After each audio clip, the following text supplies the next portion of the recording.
Right, we should be live. At least I believe so.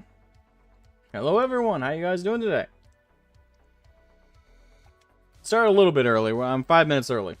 But I hope you all are doing great. Hope you all are having a fantastic day. Real quick. Forgot to do this, but let me do it real quick right now.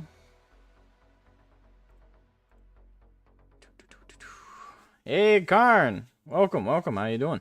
Reyes, welcome. Hoch Dianarchy, welcome. Durpen, yes. Hello, everybody. Although Durpen said he wouldn't be here for the first 10 minutes, and we're technically 15 because we're starting now. But hope you're all doing great. I'm real quick going to...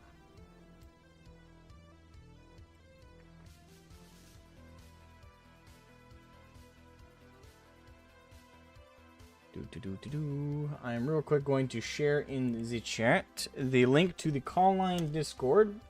That is where you guys can go to jump into calls. Now, how we're going to structure today's stream is it's going to be a little bit different from my standard open mics. Very different. Stream keeps pausing. Is it? Is that for everybody?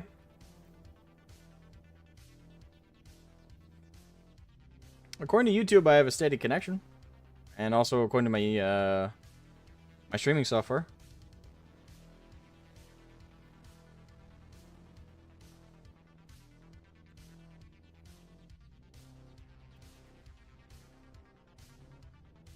Alright, Karn says it's fine on his end. Yeah, it's fine on my end. Maybe you might need to refresh or check your internet prima facie. But let me know in the chat, guys, if you are suffering the same problem as prima facie. But according to YouTube and according to my streaming software, steady connection, all green. Also, make sure to leave a like on the stream, guys. Make sure to support and share it around. Share it around to anybody who might be interested. Now, so today's gonna be a little bit different, structurally speaking. What we're gonna do is I'm gonna start out and do a preliminary round of people jumping into the call lines. I'm gonna pull in. I'm gonna say 3 to 5 people tops, and I'm gonna limit you guys to a max of like 5 to 7 minutes worth of gabbing back and forth about the debate, because I'm also going to do a live coverage of the whole debate. I'm gonna go through the whole 2 hours on today's stream. It's gonna be a long stream. Hope you guys got tea. Hope you guys got some water. Hope you guys got everything you will need.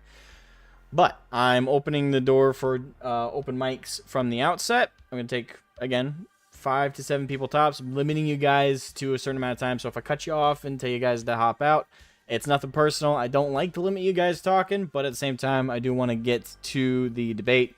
We're gonna go through that, and while I'm covering the debate, I won't be taking calls.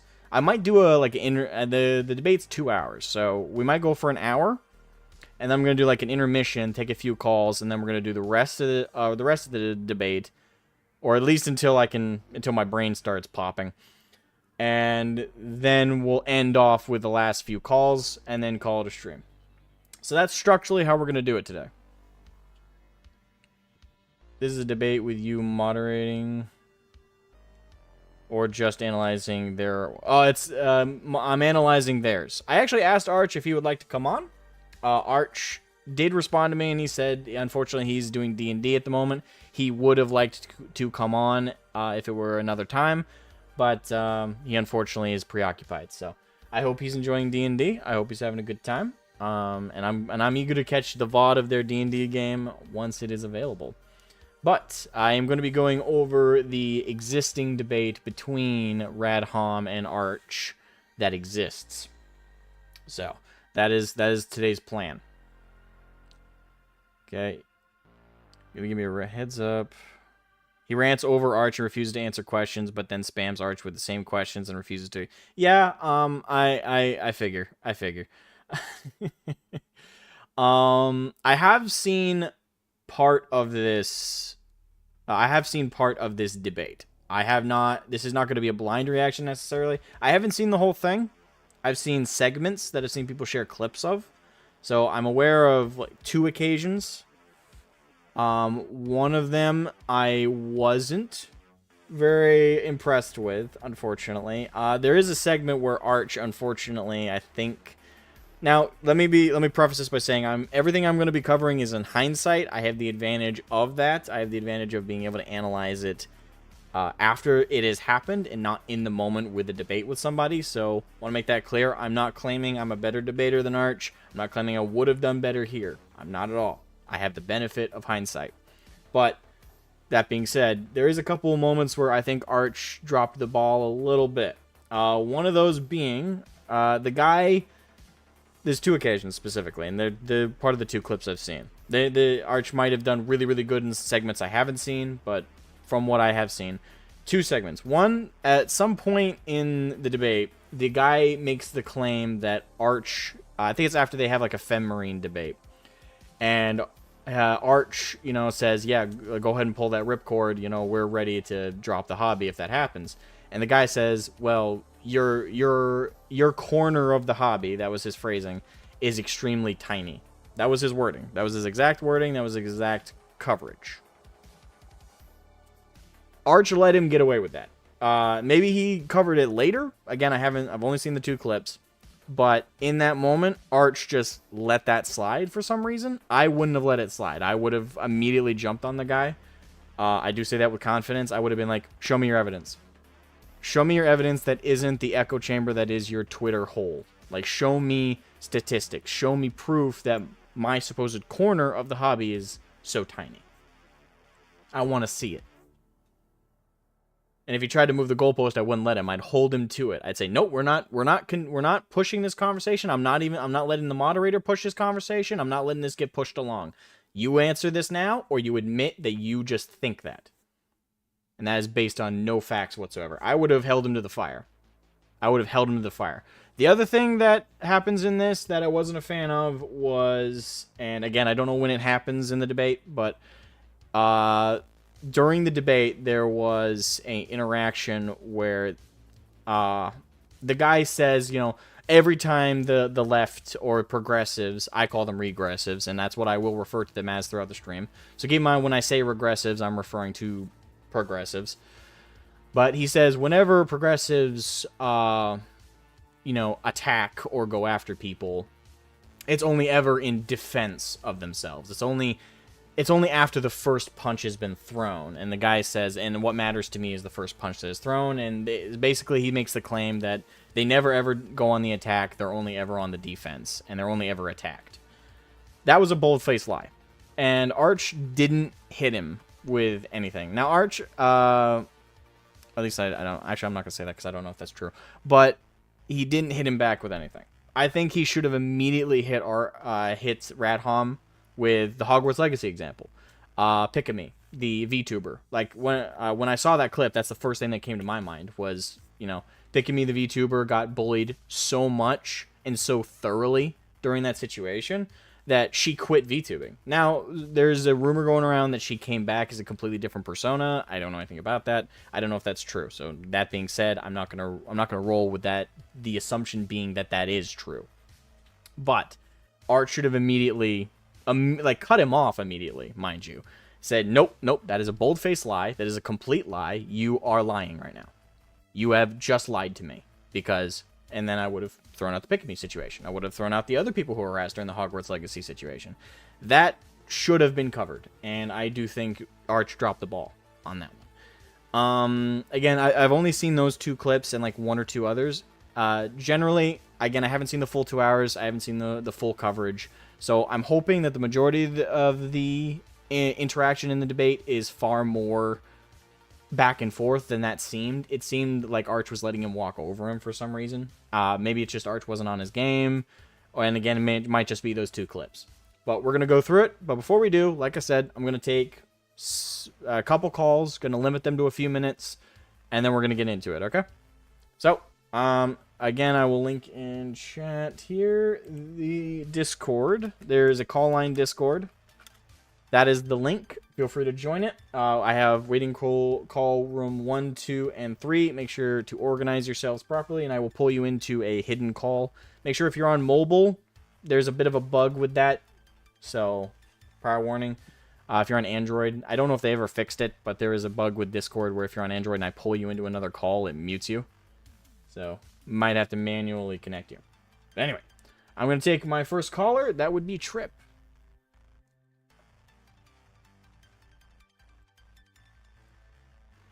Hello, Trip. Can you hear me? Yes. Let me just pause or mute the video. Yeah, let me turn you up here really quiet. Yeah, I was had to mute the video because I'd just be hearing myself. Right. So, well, what do you have to say about the debate before we get into it? I saw some bits of it, and I'm sorry. Can I give one small spoiler? It's just one 5-second phrase, but okay. Never mind. Go ahead. Go ahead if it's minor. Okay. He says there is no left-wing push in media or agenda in the media. The diversity, equity stuff. He's going to say that's not real. Did Arch... Actually, no, don't spoil that for me. I don't want to spoil that part of it. But okay, I didn't see that part. I'll see how Arch responds to that, but my response to that would have immediately been, okay, what about Happy Baby, or whatever that company that recently got revealed in the gaming industry was, where they are funding and assisting in the writing process of video games, and their whole mission goal for their company is to push regressive ideals, is to push, and of course, or just Disney. Yeah, Disney as a whole. There's hundreds of examples where they have blatantly said that they're pushing for regressive ideology. This is a myth. It doesn't exist. And it's like, are you freaking kidding me? I'm sorry. And no, I don't know what Arch said. I had to pause it. It's like, I honestly couldn't watch it because so much cognitive dissonance. Yeah, I got that vibe from Radham. I've mostly seen those clips that I mentioned, and I have seen a couple of his tweets. Just looking around, and it's pretty pathetic. But oh, and of course, I skipped to the end. I was actually watching his Twitch stream. I wasn't watching it live. He just has it on there. Okay. Have you seen the whole thing? No, I have not. That's the ironic part. The parts I did see, and then when he was talking to a friend, he's like, "These people just want escapism, and they can't think of." It's almost like they have this aversion to the idea that people may not want to be 100% plugged in all the time. Yeah, based on my interaction with the nut jobs on Twitter today, I'd say that's pretty reflective of how they are. Yeah, I get it. There are times when that works flawlessly. That's the thing. The phrase when they say all art is political, there's no, that's not always true. There is art that's political, and boy does it do it well, but it's not always. Well, the thing is, they're entirely disingenuous when it comes to what political means.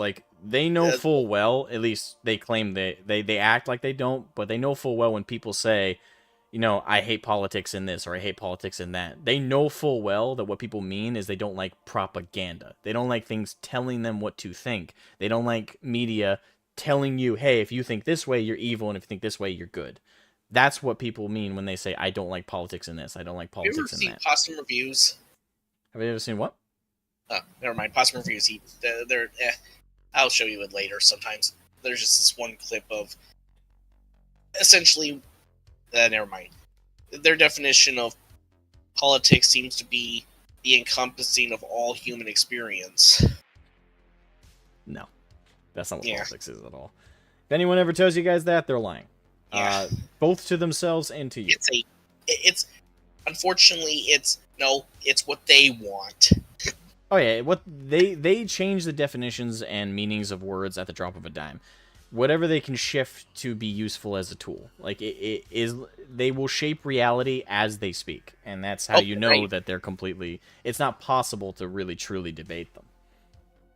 Oh, and I have only one point, and I can be kicked off. One last point, and I can be kicked off. All right. And the most amazing thing is, they seem so aghast that we're against, them wanting to censor or dictate media. It's like, and then they call us all rightoids. It's like, oh, are we rightoids when we don't like the Hays Code, the Comics Books Authority? When did that term start? Rightoids? I don't know. They always call everyone who disagrees with them all right. Yeah, they call them a bunch of stuff. Actually, one of them tried to pull the whole like because I mentioned SJWs in Discord, and they're like, "Oh, SJWs? That's just so last like decade or something." It's like, really? Imagine trying to use that as a point against somebody. Like, it's a term that they adore at this point.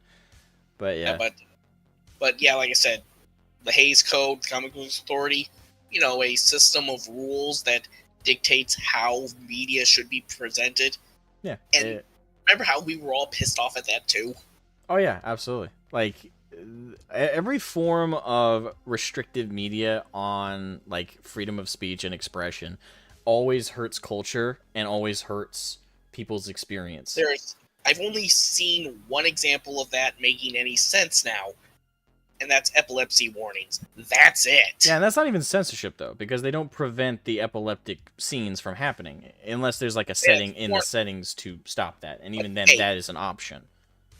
And to be frank, if someone's going to argue, no, you have to change this scene because it's literally a health hazard, a actual physical health hazard, that makes sense. Yeah. I would understand that kind of oversight. And that's the only time it's ever seen to actually be warranted. Every other time? No, it's you just want to shove your ideology into everyone's entertainment. Exactly. Okay, well, thank you next caller, and let you get on with your video. Right. Thank you for coming on, man. Thank you.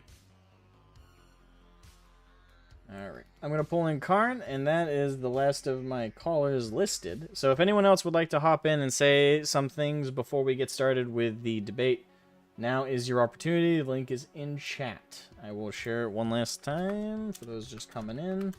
Boom. If you'd like to say anything to me before we get into the Arch v. Radhom debate. No matter how seriously, you will need breaks for this debate. It is insufferable. Okay. Hey, Asmo. Hey, Karn. How you doing? Well, Christmas work is brutal at the moment, but I'm doing fine. Yeah, I can relate. I actually, I found out the hard way. I'll show you guys. It's not too graphic, but I work as a dishwasher, and I've been dealing with a bad reaction to the chemicals we use to wash the dishes. It's been great. Yeah, that's fun. Yep. Okay, so the discussion thingy.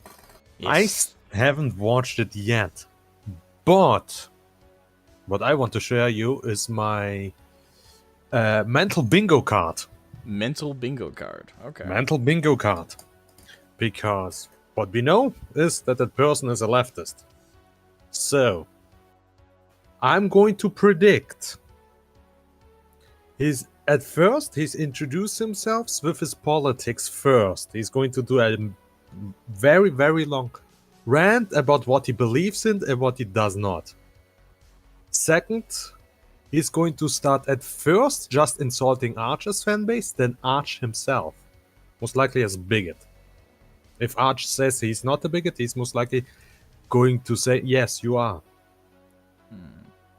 All right, and this is your prediction. You haven't seen it. Prediction. I haven't seen it. Okay. But they always discuss the same. Like, he's 100% going to say, no, I don't like the law to be changed for no reason. But he's going to make the case for changing the law as an example for Femmarines. Okay. He's going to pretend to agree with Arch on some things. But then, I don't know, maybe after 10 minutes, he's going to say something contrary. Like, I don't know. Make sure you have shifting the goalpost on there, on that bingo card. Yeah, like as an instant, Crawl is a bad addition. But he's going then to say, thanks to Crawl, we might be able to create Femmarines. Also, I have on the As bingo an card, Warhammer was always political satire. Oh yeah, 100%. Yeah, make sure that's on there. I wouldn't be surprised if he pulls the Mak Uruk Thraka card. I'm actually wondering if it'll bring the Obi-Wan, Sherlock, Clouseau, that fucking thing. Oh, 100%. He most likely going to refer to in-universe scientific theories as space magic. Just like how the Force apparently is space magic. He's going to refer it to that. They always pull that card like, oh, it can happen because it's space magic. It's like, yeah, but if the space magic has rules, it has limitations. If it didn't, no one would really get into the setting that much. He's most likely going to say, yeah, rules are good, but they need to be changed so they can fit my politics. But he's also going to say he doesn't want everything to fit his politics, 100%. Yeah. He's going to say, no, I don't want it, but he actually does. Have you actually written out this bingo card? If so, I'd like you to like. I have not. Do it real quick. Do it. Yeah, should I just write the points to you? Yeah, just do the points, and I don't know. I'll do a mental bingo card. But yeah. Give me a second. So that's your predictions for it, though. Yeah, he's also most likely going to like totally deny genetics, like because that goes hand in hand with the feminine part. He's going to deny the hell out of genetics. What else? Oh, he's 100% going to call us. He's 100% going to call him a conspiracy theorist. Yeah, actually, the thing is, I saw on this guy's Twitter, he identifies himself as anti-conspiracy theory. Like, that's like part of his content, apparently. That would be interesting to see. I wonder Comicsgate. He's 100% going to start a discussion about Comicsgate. Yeah, this is gonna be entertaining. 100% Comicsgate is going to be dropped. This bingo card is pretty good. Yeah, because those all the same points they are going to they always have in those. I mean, they call us predictable, and they say like we have a playbook and stuff like that. The funny, ironic thing is they're just as much. They have just as much of a playbook, like beat for beat playbook. Like they don't even deviate from it whatsoever. Yeah, I wouldn't also be surprised if he like, as somewhat lip service, is like going to say, "I'm not a Stalinist," or so. He immediately going to pull out, "I'm not this extreme." 100% he's going to pull it, trying to make himself look more. To be more in the middle than he actually is. Like, he's 100% going to pull something like that. One last thing to throw in your bingo card, I'm pretty sure he might do, is he might also make the claim. I've started to see this here and there, but I'm thinking he might pull the whole, well, 40k was never truly grimdark thing. I've started to see some of the people on the pro-femarine lefty crowd. Oh, yeah, he's 100% like going to say he loves grimdark. But then he's going to say, but it will be better if it's less Thank you, Gaming, for the super chat, man. Thank you. For $1.90. Much appreciated the $5. Much appreciated. Thank you. Meant to super chat my last message in chat, so this one is empty. Oh, okay. Last message? Like, he hold on, let me read this real quick. Oh, sorry. Apps being janky, but I'll say I love calling them transgressives, or their ideology runs off on wild tangents away from forward and backward to dead ends, and also they transgress against everyone else. Yes, correct. I still like regressive myself, but I respect transgressive. Two things. He's going to say the Imperium would do better if it wasn't as fascist. He's 100% going to say the Imperium is fascist. 100%. Oh yeah, that's happening. And I forgot the other point. God damn it. That's okay. I'm gonna have to cut you off there. I just want to think. I think we are going to find all of those talking points somewhere. It's 2 hours. Most of them are, I'm certain, will happen within the first half hour. It's got it. Yeah, 100%. All right. Oh, he's going to protect the Tau. I'm actually curious to see if the Tau will be brought up. Oh, 100% they have to, because they were the first thing that was introduced into Warhammer that wasn't completely grimdark back in the day. don't know. I don't know if they'll bring up the Tau because in this particular situation, like they're talking about gatekeeping specifically. Well, no, they might actually bring up the Tau because Yeah, a because lot of the people hate the Tau- Tau, so yeah. he might use that as an argument. It's like, oh, see, And the they gatekeeping didn't of used to be Tau grimmed out. players. They used to be very nice. Yeah, All the extermination camps and such were added later in the lore. they were added later. They were super softy when they were introduced. All right, I'm gonna And cut you off there, man. Yeah, Thank you for coming I'm going on. to write you the points again if you want to do it as a. I would appreciate it. I won't have time to like actually draw up a proper bingo card, but if anyone in chat wants to do that, go right ahead. And also let me know if you get bingo. Okay. Yeah. Oh, okay. Sorry, I thought you would already boot me. No, I'm gonna. Well, since it's a mental bingo cards, I already have bingo. Okay.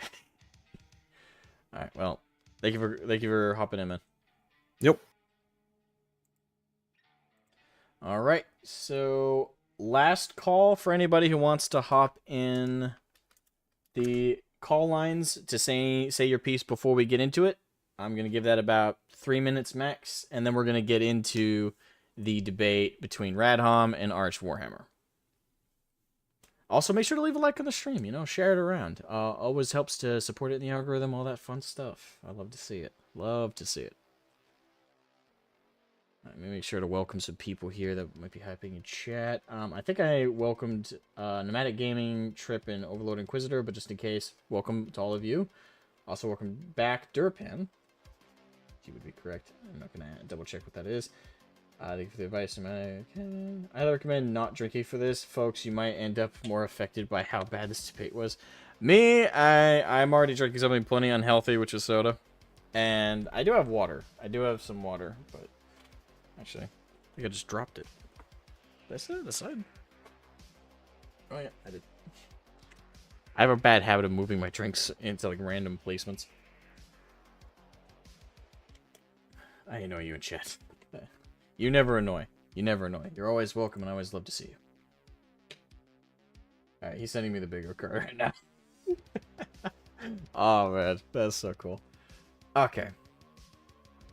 Device, up the playback speed. I'll up it to like 1.5, and if it's like, if the two of them drag in their speech, then I'll up to 2.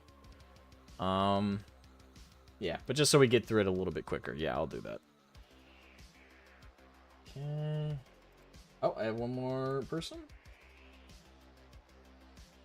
I cannot see your full name on Discord because Discord's doing that thing.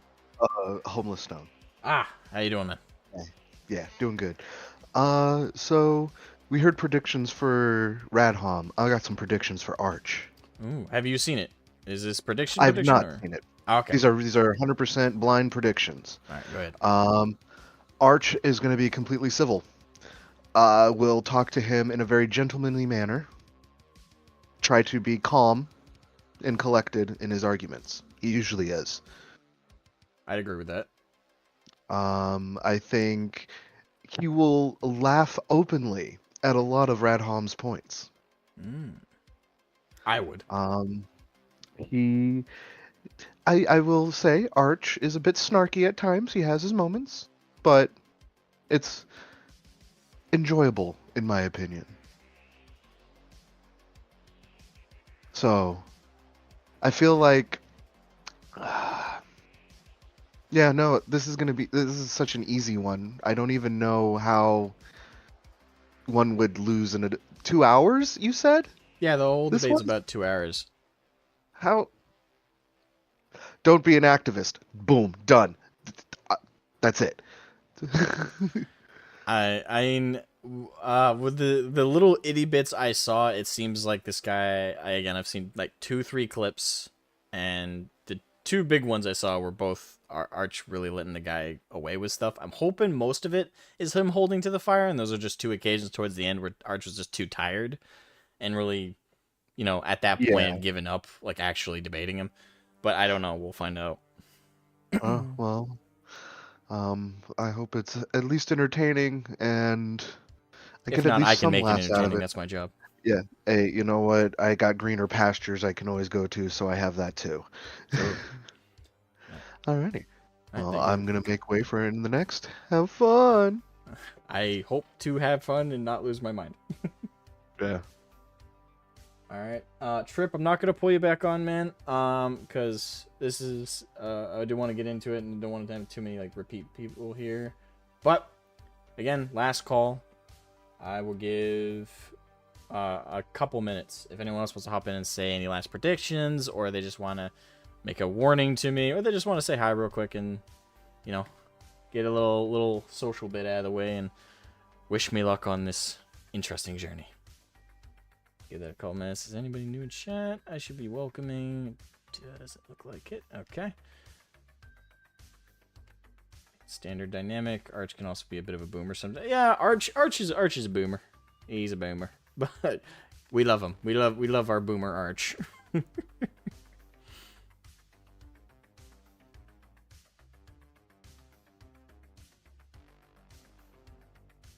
Okay. Oh, Lord Metal Man jumped in the general waiting room.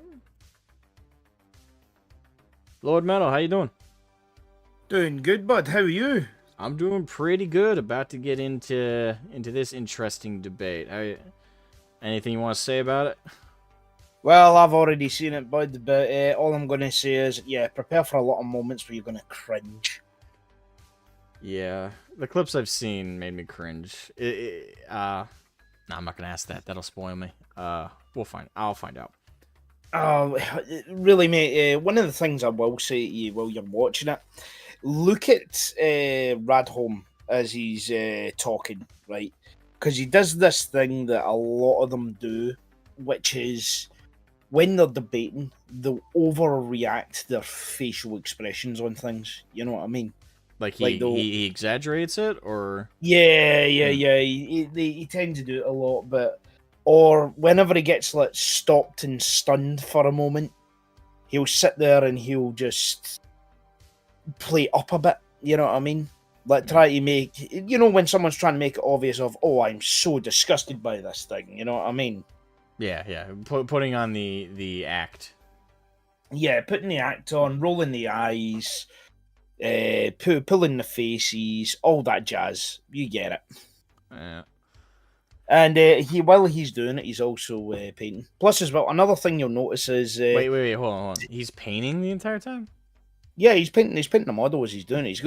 He's got one camera on his face and he's got one camera on his model as he's painting. I mean, I don't know how I feel about that. Yeah, I don't know how I feel. You're in a debate with someone. Presumably, like, you should have your full focus on the person you're debating.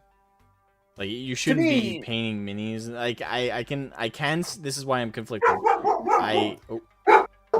I can see the argument for, like, oh, some people need to be, like, doing something with their hands to focus. Yeah. You know, like, I can see the argument for that, but at the same time, like, this is supposed to be a debate. Like, you should be focusing.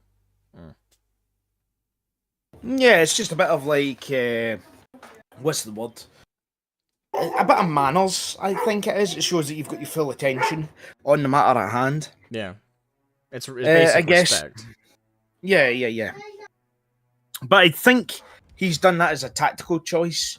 So if Arch was ever to say, shut up, tourist, to him, you know what I mean? I know Arch wouldn't have said that, right? Because Arch is a bit too polite that way. He's too polite. But, these types. Yeah, I mean, but yeah, Arch does pretty much engage him in pretty good faith, I'd say. There is one moment where Arch does get kind of stunned, but it's Radholm does this thing where he narrows the argument more and more and more and more because he knows on a broader term he'd absolutely get destroyed, so he makes it such a specific sort of like criteria that he wants Arch to answer in. So you know what I mean? I can understand like narrowing it down to certain specifics. Like, like, are we talking like anally, like this exact scenario and otherwise doesn't count? Type. Well, let's put it this way. At one point, he starts to deny cancel culture. I don't even know how. I'm sorry. I don't. Even if you are a lefty, right? How do you deny that exists? The guy presents himself as someone who debunks conspiracy theories. Now, this is a common tactic I've noticed with a lot of people on Twitter, where they just basically try to deny something's happening. You know the words. What is it again? It's not happening, but it's a good thing. You know what I mean? It's built off the same sort of attitude that line comes from. You know what I mean? Where they just basically deny it's happening. And Radholm's pretty much, I would say he's pretty indoctrinated. Oh, also he's an Aussie. That's another thing, you know. So he's an his Aussie. political I thought he was Brit. No, he's an Aussie. So he's got a bit of a mixed up political idea. An Aussie is the one doing this? Okay. Yeah.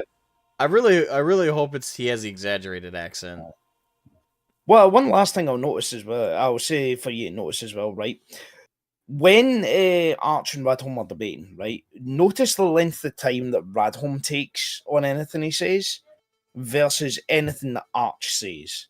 You know what I mean? Arch is usually quite short, sharp, to the point, right? Whereas Radholm does this big, drawn long out? thing. Yeah, very drawn out. He rambles on a lot, and he likes to reframe a lot of things. He builds a big profile, but you know the leftist meme sort of thing, where it's just like lots and lots and lots of talking. Yeah. He really overfills it with talking, whereas Arch seems to be more on point with his information and more straight to the point of what he's talking about. Which is how you should be, by the way, in a debate. Like, Yeah. I think the worst debates are the ones where people drone on for too long. Now, if you take a little bit to really establish your point, that's fine. But if you just overinflate what could be summarized in a simple sentence, I think you should. Because sometimes I think when some people, they think in a debate, if they say a lot, it means that they won the debate. And to a layman or to an idiot who's listening, that works. Like, it's like, oh my god, you said so much. That means you must have said something intelligent. No, you do that to obfuscate any genuine, legitimate points. Yeah, what Derp Hen has just said there, the opening statements. Watch the opening statements, right? Between Arch and Radholm. Radholm will start, and then he'll go on for quite a bit of time, and then it'll go to Arch, and Arch will do like 2 lines, and then go, lol, that's it. It's the perfect example of what I'm talking about here, but you'll get what this guy's all about the minute you start listening to him. All right, man. Right, that's really all I've got to say, man. Yeah, just hurry up and get the video on. I want to watch it. All right, I'll get into it. All right, I'll leave you be, man. Have a good one, guys. Cheers for having us. Yeah. Alright, that was Lead Metal. I really want to get into it now, but Bartrick just jumped in the chat. You know what, Bartrick, if you don't mind, man, I'm gonna put you on pause. But if you stay in the VC, or at the very least, if you hop back in VC after we get to like an intermission or a break point, you'll be the first person I hop on. Even if someone else, again, if you hop out of VC and someone grabs your spot, I will pull you in first. I'll keep in mind that you were waiting. So, but I do want to get into it, man. So, let's do this. Make sure all my audio stuff's set up correctly. It does look like it. All right. Display capture. Boom. All right. So here's our little window. Without further ado, the debate between Arch Warhammer and Radholm on gatekeeping. So let's playback speed at 1.25. Greetings and salutations, friends. Just yesterday, by the time you're watching this, I had a debate with a gentleman by the name of Radholm, moderated by Counterpoints. It is a spirited but very civil debate, and we didn't talk about the moderator at all. Maybe because he does his job and he doesn't like intervene too much. Hopefully that's the case. I'd like to thank both of these participants for it. And this, of course, will be my recording of the debate. It is 2 hours long, so I'll throw in a short preface here. The debate was about gatekeeping in 40k and what is a general principle, because, well, we did wander off that point quite early, as we ended up kind of agreeing that gatekeeping was indeed necessary quite early on, and then it came down to what was going to be gatekept. Politics, as it turns out. For Radholm, it was the Nazis, and for me, it was wokists. 2 flavors of socialism. And then we largely went on into the specifics I can agree with that. of woke ideology, or more correctly, whether or not there even is such a thing, as Radholm's position seemed to be that all of these diversity, inclusion, and representation initiatives that were happening were just happening because, well, that was what was popular.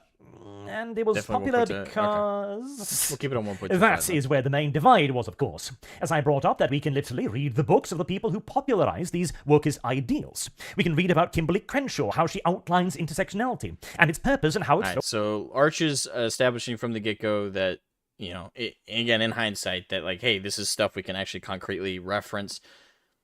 Again, from the 2 clips I saw, Arch let this guy get away with saying similar comments without bringing it up. So I'm curious to see if that specific point he actually, just like he is right now, phrases it to Radholm. Like, hey, like, here's Crenshaw, here's, you know, here's all this stuff.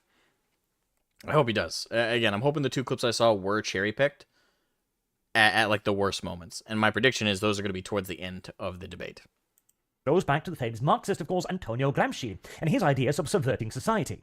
Now, I fear that perhaps I was talking on a specific subject here that... I do want to get to the actual debate, so no offense, Arch, but I will skip your preamble, if you don't mind. I hope he doesn't actually mind. the bad people on the internet, but, oh well, one lives and learns. That should, however, suffice as a very quick and dirty general overview of the discussion. So now I'll let you get into the full meat of it. Enjoy. Thank you. Much appreciated, Archie boy. I'm ready. Ready to rumble? Oh, yeah. Okay. From the outset, yeah, he's painting a mini right there. Okay.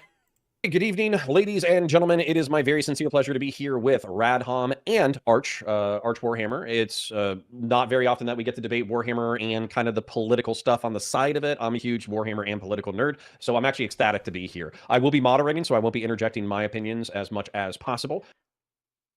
I'll never understand people who are proud of that. Like, no offense, I don't know anything about the moderator counterpoints. I think I said he was, but I don't know. I don't know how you enjoy life being a political nerd. Like, for me, that's like synonymous with I hate my life. Like, to steep yourself into that mass of disgusting plague. I don't know if I could do it.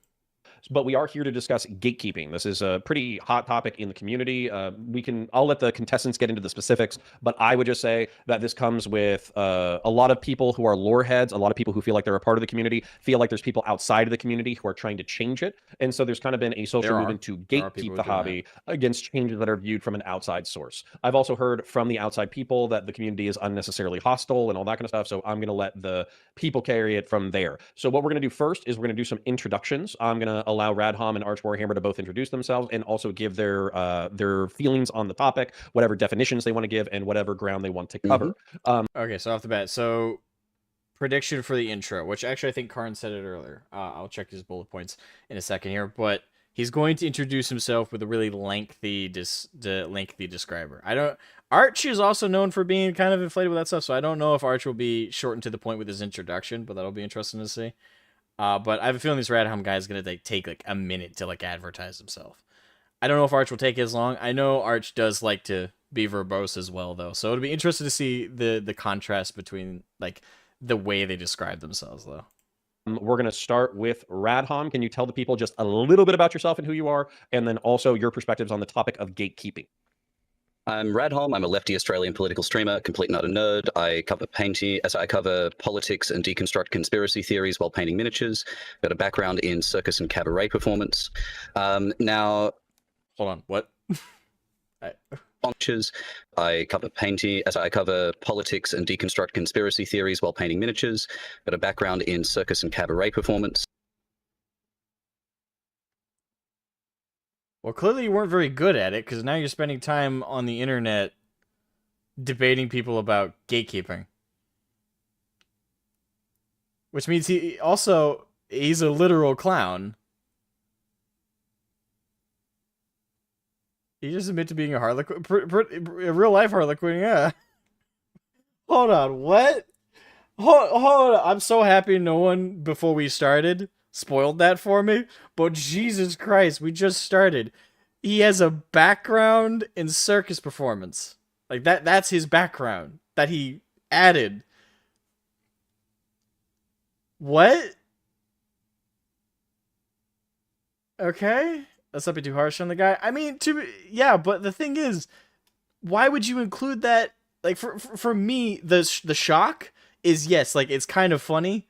Like, there's jokes to be made about being a clown, ha ha ha, but the shock comes in, why are you including that in your introduction into a debate about Warhammer and gatekeeping? Contextually, it has no place. Like, that'd be like going to a job interview for working in construction, and then you tell them all about how you really like computer programming. They don't care. Actually, no, that might relate more, because at least that means you're good with your hands and you're good with finesse work. It's actually closer to being like, yeah, I really like the debates about philosophy. Like, imagine bringing that to a construction job application. It just doesn't fit. Like, it's completely... Why include that? Is he going to include, like, every detail about himself? Now, on the topic of gatekeeping, I reject that it's Okay, his introduction's done. Okay. Outsiders who are coming into the hobby and trying to change things. A lot of the people who are being gatekept against are people who have been a part of this hobby for decades. And there's a good number of the people who are performing the gatekeeping who are actually quite new to the hobby. Now, I don't think how long someone's been in the hobby is particularly important. I think enjoying a hobby or fandom is a good and great thing. I will say this, I kind of agree with that point.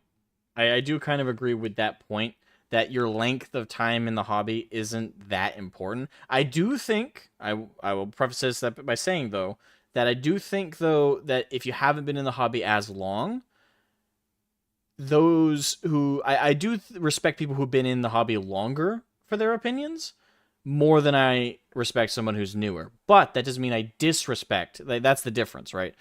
Someone who's new, I don't disrespect your opinion. It matters what the opinion is and the basis for that opinion, or whether I disrespect it or not. But I don't respect your, regardless of the opinion of that or not. I respect your opinion less than someone who's been in the hobby for decades. Like, someone who's been in for decades knows the ins and outs. They know, like, what it's like to be in person. They know what the difference is between the online space. They know things a little bit better, I would argue. But a new person's isn't immediately something you should disrespect. Like, it's all down to what the opinion is in that case. But I will say that I respect someone who's been in longer, more so. That's all I'll say. But yeah, I semi-agree with that point. And that, you know, changes to the lore and the setting do happen. What matters most to me is not that the setting remains static, or any setting in general remains static or unchanged, but any changes that are done fit and maintain the tone of the setting. Gatekeeping itself, I see as the practice of attempting to police who gets to enjoy or participate in a particular hobby or fandom. It used to mostly take the form of double standards when it came to proving that someone was a fan, generally targeted against women and minority groups. In the modern day, it is metastasized into a veritable... That's a lie. That's a lie. It's primarily used against, and especially in the Warhammer community. The primary gatekeeping that, like, in the context of he's using it, in terms of its negative use, was actually used for the longest time against people's, like, painting quality, like, oh, whether you collect the miniatures or not made you a real fan or not, how much money you've spent on the hobby, things like that. Like, people discriminated way more based on that than on your minority status, your race, your gender. Like, to this day, that is still the primary way people discriminate, quote unquote, in the hobby. I completely reject this concept that from the outset and to this day, it's primarily used against people of minority, or, like, no one, period, in a hobby store sees a woman looking at Warhammer stuff and goes, huh, get away from that woman. That's a man's stuff. No one does that. That's a complete lie. No one's ever fucking done that. Not ever happened. Period. Bullshit. Complete bullshit. Online, I believe it's happened. For sure. In real life, I need evidence. Show me the evidence that this happened. Because I don't believe it. Most people in the hobby, if someone, it doesn't matter who, what, where, when, and why, doesn't matter anything about a person. If they're checking out Warhammer and they're like, oh, this looks interesting, kind of expensive though. Me and every other hobbyist would slip over and go, hey, so you're looking at Warhammer. We're not even the store clerk. And we'll be like, hey, you're looking at Warhammer. Want to know anything about it? I'm a huge fan. Not to be weird, by the way, but I'm a huge fan of this stuff. So if you want to know anything about it, you know, I'm a hobbyist. I'd love to talk to you about it. we want new people in the hobby. So I don't know. I will call that bullshit right there. Crusade against anyone who is identified as a threat to the fandom or hobby and is currently resulting in an escalating tide of abuse. This can only hurt the fandom's hobbies and properties in questions and is most likely to lead to stagnation and collapse. I support moderation of hobby spaces and social exclusion to disincentivize certain behaviors such as abuse, bigotry, and violence, but actual gatekeeping should be reserved for the few extreme cases that warrant it, such as open neo-Nazis and those who insist on supporting them. I want our fandoms and hobby spaces to have a mix of progressive and conservative people. So only neo-Nazis. So he's already establishing that there's only one specific scenario it should be used in. I feel like if you really confronted him about it, that argument would crumble. Like, the first thing I'd say, okay, so just neo-Nazis, so not pedophiles, not hebophiles. Okay, what about murderers, sexual assaultists, thieves? Where is the line drawn? Because you drew the line at neo-Nazi. Like, you have to be, you have to be a skinhead and have to have the swastika tattoos. Okay, so everyone else is okay to you. Like, you only see gatekeeping as okay if it's against neo-Nazis. But pedos, hebos, come on in. Murderers, come on in. And to be fair, like, the murderer point, as long as I don't know, and assuming that you did it for good reasons, like they were one of the other bad people I mentioned, fuck it, I'll play a game with you. But, like, immediately, your only line is neo-Nazi. I feel like that's not true. In them because they're great places to forge mutual respect and learn to get along with each other despite our differences. I've seen Arch framing gatekeeping as a moral necessity and duty to protect fandoms from ravening hordes of SJW interlopers who just want to destroy the things that we love. This framing, I personally think, is a bit moronic and ignores the progressive... For you to claim that, you are moronic. Long-term fans in every hobby, the progressive history of many fandoms, and the actual reasons that bad media is produced. Gatekeeping, in my opinion, is toxic, harmful, and ironically may make the changes that self-appointed protectors, in inverted commas, of the hobby are fighting against more likely to happen. Our hobbies and fandoms should be inclusive and welcoming and able to withstand and adapt to the changes that occur within general culture. Okay, thank you for that fine introduction. Arch Warhammer, would you mind introducing yourself and then also your feelings on the topic? Also, since you're going second, feel free to levy any responses you want to do to kick us off into the open. Welcome, Hi, Lady I'm Runesong and Matthew Gordon. If you're in the 4K fandom, you've probably already heard of me, so let's skip that part. Gatekeeping is an intrinsic and absolute moral good. Finished. Okay. Wait, hold on. Really, Arch? I'm proud of you. God damn. Like, you immediately went, nope. You already have heard of me. Let's get into this. Fuck, man. I was so ready to hear him go off. But no, that was great. That was fucking great. Oh, man. That was awesome. Ah. It's just like that meme. It's just the meme of fuck. It's the meme where it shows like a picture of like really tiny text that's completely blurred out so you can't really see it. Yeah, and it's like a soy boy saying it, and then it's like a Chad is just like, "Hi, I'm me." Based. Well done, Arch. Okay. Then let's kick it off. We're in the open. I will interject only as necessary to move the conversation forward. Good. That's your job. Okay, wonderful. So there's fundamental attribution errors, I think. Like this idea that there's an invasive force of people trying to change and destroy things is just, from what I can see, false. And there's attribution errors as to why bad media is produced and who is the cause, like, and what makes media bad and stuff. Let's start with the outside force, shall we? So Sure. It's not necessarily an outside force. It's a political force. The beautiful thing about gatekeeping is it cannot actually keep anyone out of the hobby who... Well, the thing is, immediately I want to also tackle this, like, with the outside force. It's... That to phrase it like that is incorrect. I feel like this is a point they shouldn't be hitting, because I would like to say that most people should be intelligent enough to understand that when it's like, oh, this outside force, it's not really outside. Like, this isn't tangible physical forces we're referring to. It's concepts. It's ideology. So obviously people within the hobby, some who've been in here for decades, over time as people change. So they might have adopted certain philosophies and ideals and brought it to the hobby, unfortunately. It's not just new people coming in, although a good chunk are new people. And I wouldn't even say they're really new people to the hobby because they're not actual hobbyists. I reject the concept of that as well because the majority of the new people they're tourists. There's a reason we have that term now. You're a tourist if you come in with these ideologies, fresh, so to speak.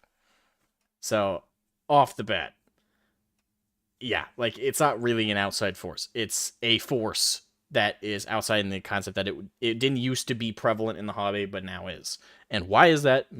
I would say mostly due to tourists claiming to be joining the hobby, but there are some old guard members of the hobby who have also helped propagate it. They've helped it take seed. Who doesn't want to be, who wants to be in the hobby, because I'm not physically capable of showing up at every Games Workshop store and physically stopping you from buying models and miniatures. The only people who are Then has a what's its problem point and purpose? to change the wider culture. Gatekeeping is simply there to say, okay, we have a hobby, it exists, we like it, we have our own way of doing things, and if you can agree to that, I don't care who you are, what you believe in, you're welcome into the hobby. If, however, your intentions is to come into the hobby and bring with it ideological or political change, see you then later, you're not welcome into the Runesong. hobby. Hope you have a good day. So you might have that as a lofty ideal, but unfortunately, and this is what we're seeing, quote unquote, on the ground, people are utilizing the excuse of gatekeeping to just be a fucking dick to people. Sure, they're but largely that's not my targeting position. people. Let me finish my. These are the people who are following after you. Like, I'm talking about the end results of what gatekeeping is doing. It's giving people an excuse to be belligerent assholes for attacking, giving them an excuse to attack people for, say, painting up their miniatures in the colors of pride flags or converting their own personal armies of female space marines. People are using. This is a disingenuous argument. I'm not saying this doesn't happen, period, but the vast majority of people that Arch is referring to in Arch's crowd that are doing the gatekeeping, as well as myself, the gatekeeping that we do is against political ideology. It is not against someone that is painting the minis how they want or writing them up to be female space marines. If you want female space marines, play them. But they have no reason to be canon. The whole beauty of homebrew is you can invent whatever the hell you want. But it being canon is not necessary. The universe does not need to change because of your political ideology and your ideological obsessions. The beauty of this hobby, though, is you can paint them however you want, you can play them however you want, you can kit bash all you want, have at it. And the vast majority of the crowd, I would say, and I would hope, would understand the difference between someone saying the pro-femarine crowd who are advocating for the canon to be changed and the people who just, on their own time, want a pride, like, a chapter of Astartes, or want... Go ahead. I don't care. I don't think it... I'm not a fan of it, but I don't care at the same time. It's not necessary to me. Like, if I showed up to a game store and someone else had, like, a Pride Marines on the opposite side of the table, I'd still play. The moment I have a problem with it is when you start saying, oh, it has to be canon. I have to accept it as a constant element within my hobby that has to be preaching at me constantly what to think and what to feel and how to see things. That is not going to happen. That's what we gatekeep. That's what we push back against. So he's disingenuously, from the outset, conflating this idea that it's against everybody. Like, all of the gatekeepers are going against everyone who so much as shares a fan art of a gender-bent Primarch. Are you kidding me? One of my favorite artworks that I've seen fan-made in recent years is the gender-bent Primarchs. They're so cool. Well done artwork that is nice. I love it. Does that mean it should change the canon? Hell no. Hell no. You can appreciate something as a work of fan art for someone, just to homebrew their stuff. That's fine. It's completely disingenuous, in my opinion, to conflate the two. So he's being disingenuous. Using gatekeeping as an excuse to be vile, abusive, and bigoted. Yeah, sure. The left have been using gatekeeping as an excuse to be vile and bigoted for years previously. Isn't he making straw man using the audience to attribute motive to rare? Yes, he is. And we shouldn't encourage vileness and bigotry. I disagree that the left define that. Because here's the thing, bigotry used to have a specific definition. I want your definition. I want this guy's definition. Just using gatekeeping as an excuse to be bigoted. I have seen some bad behavior from people on the left online, mostly as pushback to other bad behavior. But this is like a who threw the first punch kind of thing there. Now, as I said in my introduction, I don't agree with. All right, we already have like 2 or 3 points on the bingo card, by the way, Karn. If I drew this up, we might be about to have bingo. Like, this is ridiculous. Seriously? How far in? We're in 10 minutes. And actually we're in like 8 or 7 from where like Arch was just doing his initial, before you start thing. Like, seriously? Hold on, let's listen to that again. First punch kind of thing, bad behavior. But this is like a who threw the first punch kind of thing there. Okay. So it's all about who threw the first punch, right? It's all about who threw the first punch. Show me who threw the punch. Show me who threw the first punch about like femmarines. Are you telling me that when the femmarine like argument for hey, femmarines need to be canon, it was in and when the pro-femmarine crowd started attacking fans who said no, I don't think that should be canon, are you really telling me that they threw the first punch? Bullshit. Fucking bullshit. It was the left that started that war on Twitter, and as they often do. Because no one was standing, like what was that in response to? Because, again, there's this delusional concept that a bunch of people were harassing people who painted their minis or kit bashed them to pro-femmarines. That didn't happen. Well, I'll preface this. No one in real life who matters actually did that. Only people who might have gone after people for that are psycho nutjobs, incel crazy dudes online. And you shouldn't... They are not reflective of the community. And half the time, they're not even real. Half the time, they're trolls. They're people who are just trying to get a rise out of you. So, no, that wasn't in response to something. It was, we were all enjoying the hobby, and then out of fucking nowhere, the pro-femmarine crowd showed up and said, Space Marines need titties! They need titties! And vaginas! And the rest of us were like, you can kit bash him for that, I guess. Green stuff, you can sculpt the boobles. I'm just gonna paint my world eaters. No! Bigot! How dare you! They need to be canon. They need to be canon! No, they don't, and they're not. Like, in the Lord, bigot Nazi! That's how that happened. That's how that happened. Y'all started that shit. Y'all start 90% of this shit. It is a complete lie, flat out, to claim that it was in defense. Like, there was a defense that was being played. Bullshit. Now, as I said in my introduction, I don't agree with the practice of gatekeeping, except in some extreme circumstances. Against Nazis? I think that we should aim... Yeah, open neo-Nazis. What about open More or communists? less. We didn't start the fire. Exactly. Depending on the kind of communist and what they're advocating for. If we're talking about a Stalinist fascist Stalinism is fascist adjacent. If we're talking about a Stalinist tanky who shows up in... Interesting, he uses the term Stalinism, but not communism. Very interesting. By the way, that's bingo. That'd be bingo.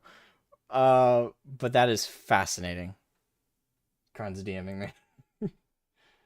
Like he's on Reddit. He does talk like he's on Reddit. Another point, exactly. That's bingo. Oh my god. This guy is a human embodiment of Reddit. Also, I've been resisting commenting about it, but I can't help myself. What is with the fucking mustache loops? Listen, I'm not really that anal about how people do their hair and how they do their facial hair, but can I at least ask why? Why the fucking mustachios?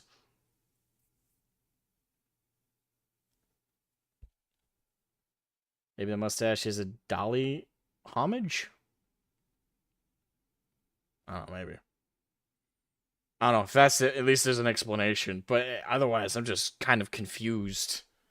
Like, it's very distracting, like, looking at him.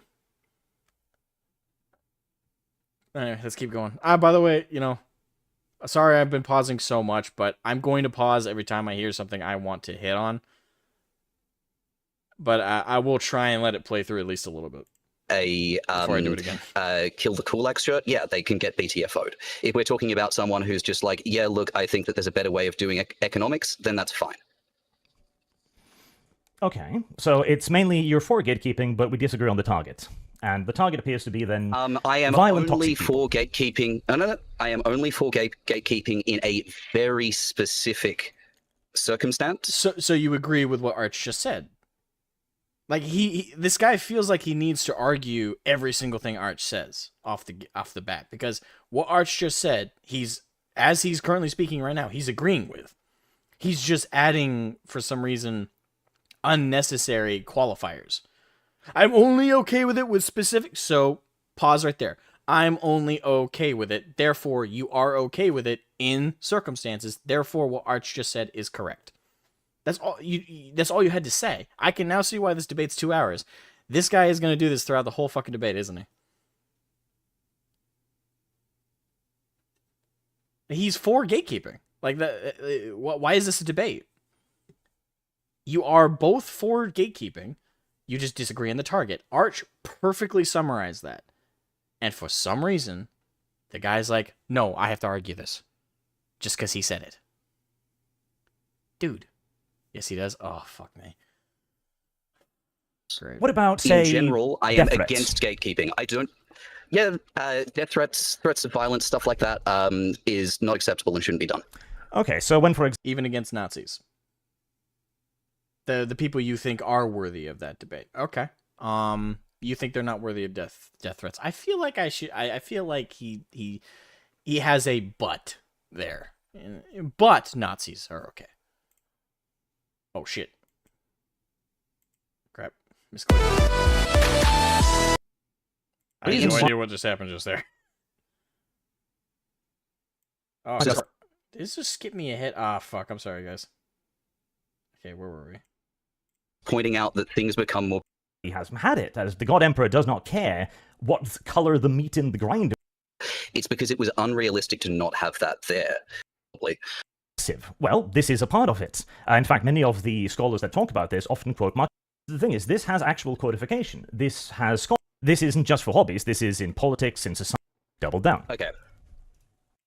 Circumstance? Okay, What about, say... In general... I apologize for that. I misclicked. I am against gatekeeping. I don't... Yeah, death threats, threats of violence, stuff like that is not acceptable and shouldn't be done. Okay, so when, for example, you announced our debate, a person responded that you should take a firebomb and get to the ultimate consequence of being a Nazi, that's somebody who should be gatekept. Yeah. Okay, well, in that case, we might agree on the target. All right, credit to him. Credit to him. He just said, yep, that's someone who should be gatekept. And that's from his own crowd, so give him that point. He has at least some integrity.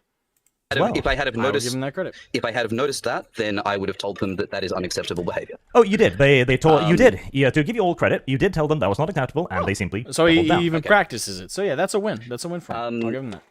And this is kind of my point as well, because this is moderation, not gatekeeping. You should moderate behaviors, but not gatekeep categorically. It's got to be people qualified. Out of spaces. You can't agree with anything Art says. Behaviors can be. There's synonyms, by the way. This is intellectual dishonesty, by the way. What Radholm is doing right here, this is intellectual dishonesty. He's changing the word, even though he knows they mean the same thing. Oh, it's moderation. What's another word for moderation? Gatekeeping. You are preventing a certain group from participating. You are preventing people from participating and engaging and existing within a space that you are a part of. You call that moderation, that's gatekeeping. In fact, actually, moderation is more oftentimes used within the policing within a community. It's not necessarily kicking someone out all the time. Most of moderation is actually just trying to keep things peaceable with people you intend to keep in the hobby. Gatekeeping is used when keeping someone out. So it's an unnecessary qualifier. Not from what I've seen of your videos. Like, there's a general tendency attacking, people who are happy that there is representation in things. There is a general advocacy to push progressive people out of spaces. You frame it as this invading horde of people who is trying to destroy everything. Another disingenuous statement. That's another disingenuous statement. It's not just pushing out people who are progressive. It's pushing them out due to how they are behaving. Okay? You are pushing people out in gatekeeping, not because of their political beliefs on their own. It's the fact that they're there preaching those said political beliefs. They're there, and that's their only focus. They're not actually participating in the hobby space. I don't care if the person, again, like I said earlier, if someone homebrews an army of Pride Marines and they come to a hobby tournament, I will play them and I will have fun. I will banter with them as long as they don't preach to me. I start gatekeeping when the preaching starts. And that's 90% of the gatekeeping, side of the community. That's 90% of what we're doing. By the way, if you guys are enjoying the stream, make sure to leave a like and support it. I always love to see that. But that is 100% what's going on. That is 100% what's going on.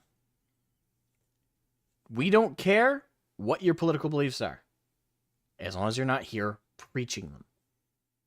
You can believe whatever you want. You can be a progressive. I think you're a regressive, but you can be a progressive and play Warhammer. The moment you start telling me how to think and what to think is the moment I start pushing you out. Because I now know you're not there to have fun. You are not there for the escapism, and you're not there to play. You are there as an active ideologue. You are there for a soapbox and a captive audience, or what you believe to be a captive audience that will just listen to you.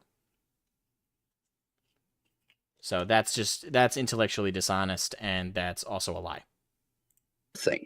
And that's just not a thing. He's mischaracterized. People aren't infiltrating hobbies to try and destroy them. No, you have a fundamental attribution error. I don't think we're going to get past this point, but yeah, you have a I can quite fundamental attribution error. easily describe it and show examples of it.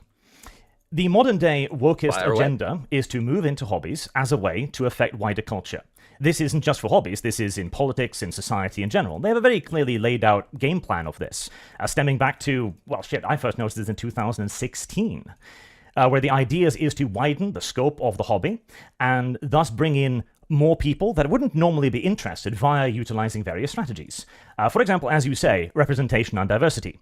These are often tools used explicitly by wokist agents to go, yeah, but we should change this, or we should add that, or we should alter this, to appeal to an audience that aren't already in the hobby, again, to try and widen it, and thereby achieve institutional capture by eventually managing to turn what was once a specific thing into something different, by both driving out the initial audience what and you're doing... creating... All right, Arch is on point with that. Perfectly. He is 100% correct. Like what he is doing right there, he is establishing a solid point. Thank you, Tiki the Hut, for the super chat, man. Thank you. $5, very generous of you. Why can't I find new hobbies and then change the lore for everybody else? Why won't you all believe what I believe about current event? I know, crazy that we would reject such actions. Thank you for the super chat, man. Yeah. Yeah, and that's exactly how they come off. Like I think they delusionally think they come off another way. Actually, I take that back. I think they know how they come off and how they nailed it. I think they are fully aware of how they come off, and they actually want to be worse than even like that phrasing. They want to be seen as the bad guy. That way, when they're being treated like the bad guy, they can then turn that around and be like, see, they're bullying and harassing us out of the space because of who we are and because we just want everyone to be accepted. They can recharacterize their shitty behavior being pushed back against. That's the whole reason they do that. So, yeah, but you nailed it, though. You nailed the general underline. Is taking people going, hey, this is fun. Let's make it more accessible for more people, and you're turning that into a conspiracy theory. No, I'm speaking directly to You're postulating that there is a grand wokist agenda. There is. This really has... fucking isn't, other than let's all enjoy things. Like I hate like okay. So off the bat, this is a very disingenuous response. Like he's like there really fucking isn't. It's like okay, we actually have proof that there is. Like there is a wokeist agenda. Now, you can make the argument that it's not in this specific space, because as of yet, we have, other than the actions of the wokos on Twitter and other places, there isn't necessarily an actual group that say, yes, we are doing this. Like, GW themselves aren't, like, saying, yes, we are doing this, even though they are, but they haven't, like, admitted that they're pulling the political flag. But, grandiose-wise, there 100% is. Again, there's that happy babies or smiley babies or something like that, or good babies, whatever the name of that company is in the video game space, that have been funding and correcting writing and to make it inclusive and shit. Like they have their whole underlying tagline of their company is about forcing representation and inclusion in video games, which is a regressive ideal. You would call it progressive, but in reality, the regressive ideal of very specifically and anally discriminating off of the base of gender and race and sexual identity. Sweet Baby Inc., yeah. That is their whole thing. That exists. That is their whole tagline of their company. So to make this claim that it doesn't exist, it really fucking doesn't, is a lie. It is a blatant lie. And Arch, I'm going to back up in a second here. I'm going to see if he jumps on him for it, but he should. I would immediately go, incorrect. You just lied. You just lied. Or you're grossly misinformed. And then I would pull out Sweet Baby Inc. There's also Disney. Disney have come out and said, hey, we're pushing progressive ideology. They have said that openly. So that is a disingenuous lie of a statement he just committed to. And as Lord Metal pointed out to look for, he's doing this like facial movement. Like he's exaggerating his physical reaction to it to look indignant. It's actually kind of comedic, but he's blatantly false and just lied. Also, welcome Sujad. I almost went Shujad. Sujad, welcome to the stream. Arch went way too soft on Radhorn repeatedly. Yeah, so far we're only 15 minutes in, and so far he's been pretty soft-handed. But at the same time, though there are multiple points, as you guys can tell just listening to me, I would have jumped on him. He would have also left the debate with me within the first 30 minutes, because I'm super aggressive. Like, I'm aggressive with people I feel are lying to me, and I'm super aggressive with people I think are being disingenuous and intellectually dishonest. Those things immediately turn me hostile. Now, I'm like not like physically hostile, mind you, but I'm not. Any like mutual respect I hold for a guest or with a speaker or with somebody goes out the window when you start coming off to me like you're wasting my time, like you're lying to my face and you're trying to manipulate me. Once that happens, respect gone. I will now be as petty as I need to be to fuck with you, because you're fucking with me, so I'm fucking with you. Gonna waste my time, I'm gonna waste your time, and I'm gonna make you look like a clown doing it. That's me. That's why this guy would never do a debate with me. Not once. I would not be respectful at all once you start pulling that shit with me. But Arch is respectful. He is a gentleman. He is someone who will meet these people and he will go above. He will step above them. He will be above them in behavior. And I think that's not something necessarily to look down upon. I respect Arch for that, for being a composed person. I just think, there is a fine line between composure and respect and letting someone get away with blatant bad points and bad comments, which from the 2 clips of this I've seen, Arch does, at least on 2 occasions. So, so far it hasn't been that bad with Arch letting him like walk on him. It's more just Arch is letting him flail, but he's still making his points and standing by them. So we'll see at the actual points where Arch lets him get away with comments. Things together. I mean, the thing is, this has actual codification. This has scholars. This has people who have written books about it. This is an ideology that is well developed. We can read the people who made it, and we can read they're arguing for this. So academics pointing out that things become more progressive over time. That disingenuous reframing. He's saying so he's recharacterizing it. He's like, oh, Arch says people have written actual outlines for this stuff, and the guy moves the goalpost. He immediately presents them as appeals to authority, which is a fallacy, by the way. He's restructuring what Arch said and the characters and the people he's referencing as intellectuals. That way, he makes them look artificially above what Arch is saying, and also appeals to their mythological authority, which is an appeal to authority fallacy. And I would have called him on that. I said, no, you're not going to pull that card. You're not going to pull that card. Just because someone's written something about this, you're doing an appeal to authority fallacy. What they have written out, just despite the fact you're trying to characterize it as an intellectual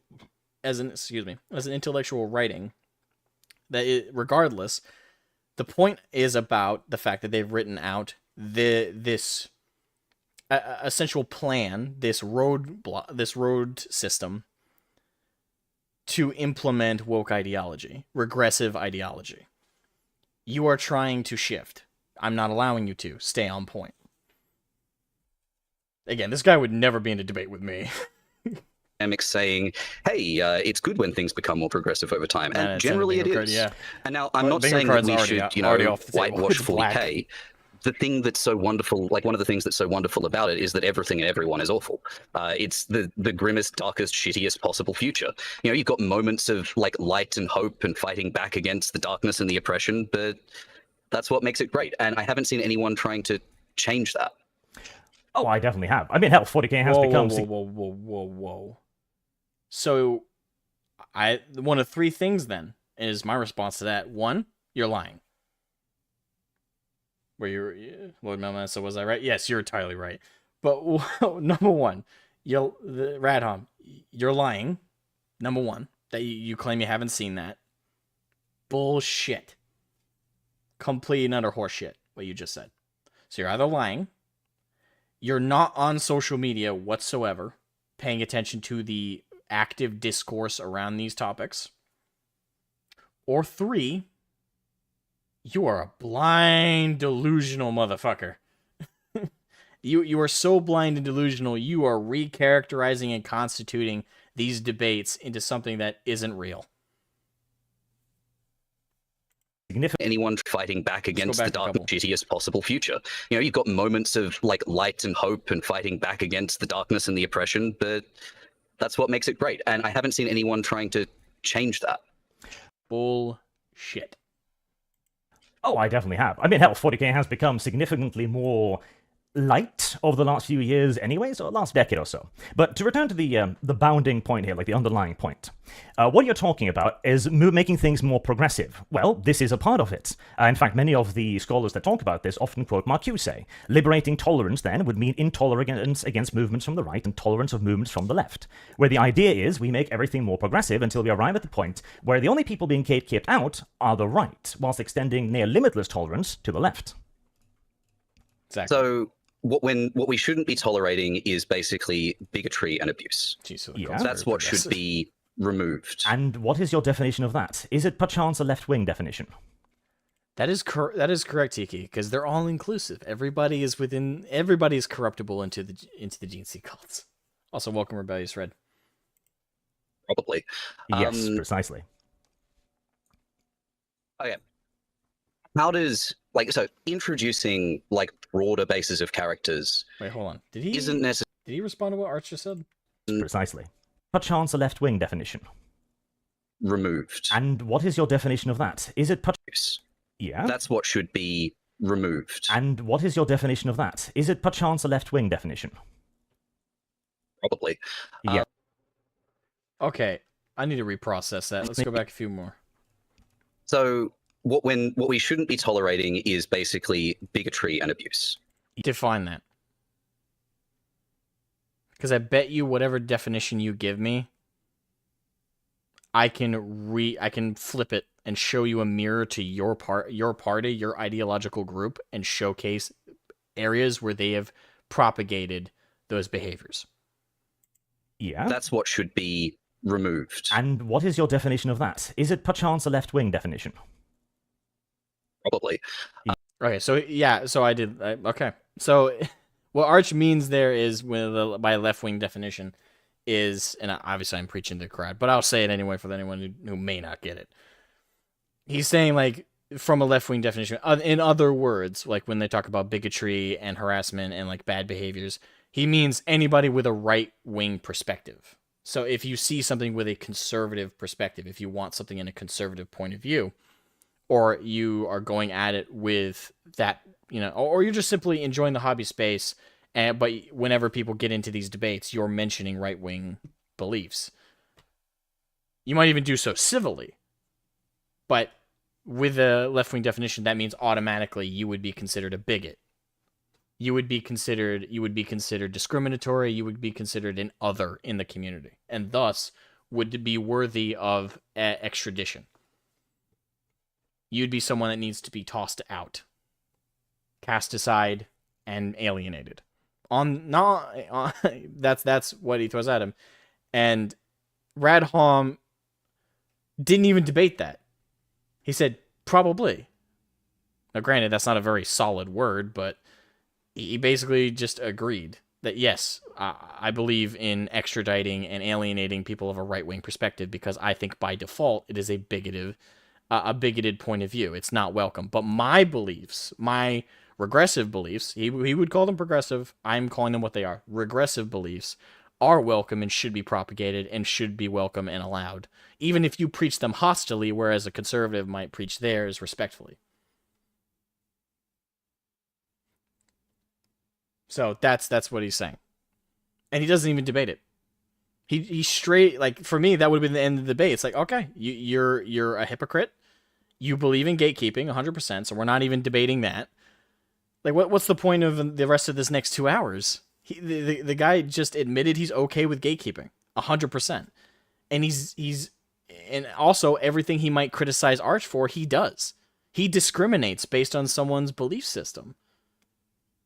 He already happily discriminates based on race, gender, and sexual identity.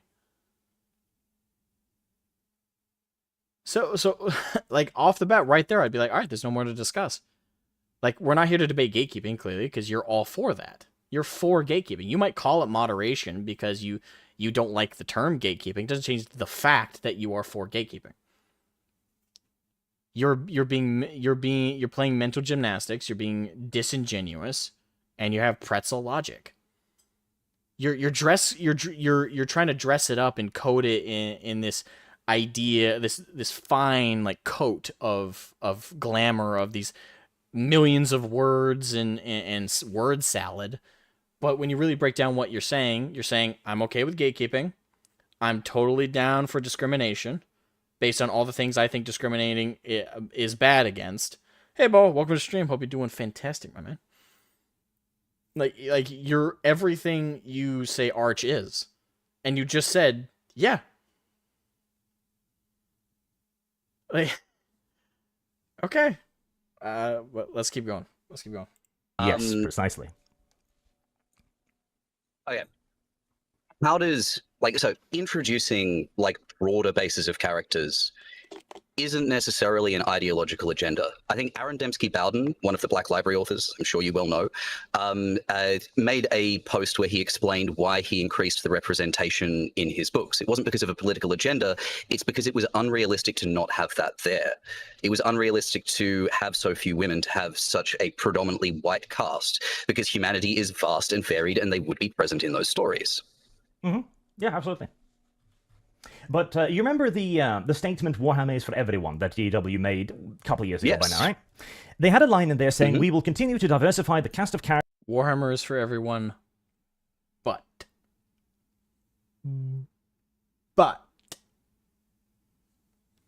emphasis on that point.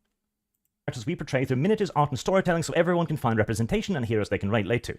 Diversification and representation are specifically arguments made by the woke progressives. These are political talking for points. pacifists. And this is why you can say that, oh, well, it's natural to add them in. Yeah, and 40k has always been diverse. That's the thing. Even if we go back to Gaunt's Ghosts, Yes, for example, thank you have you, a Arch. mixed regiment. We've always had Black Space Marines.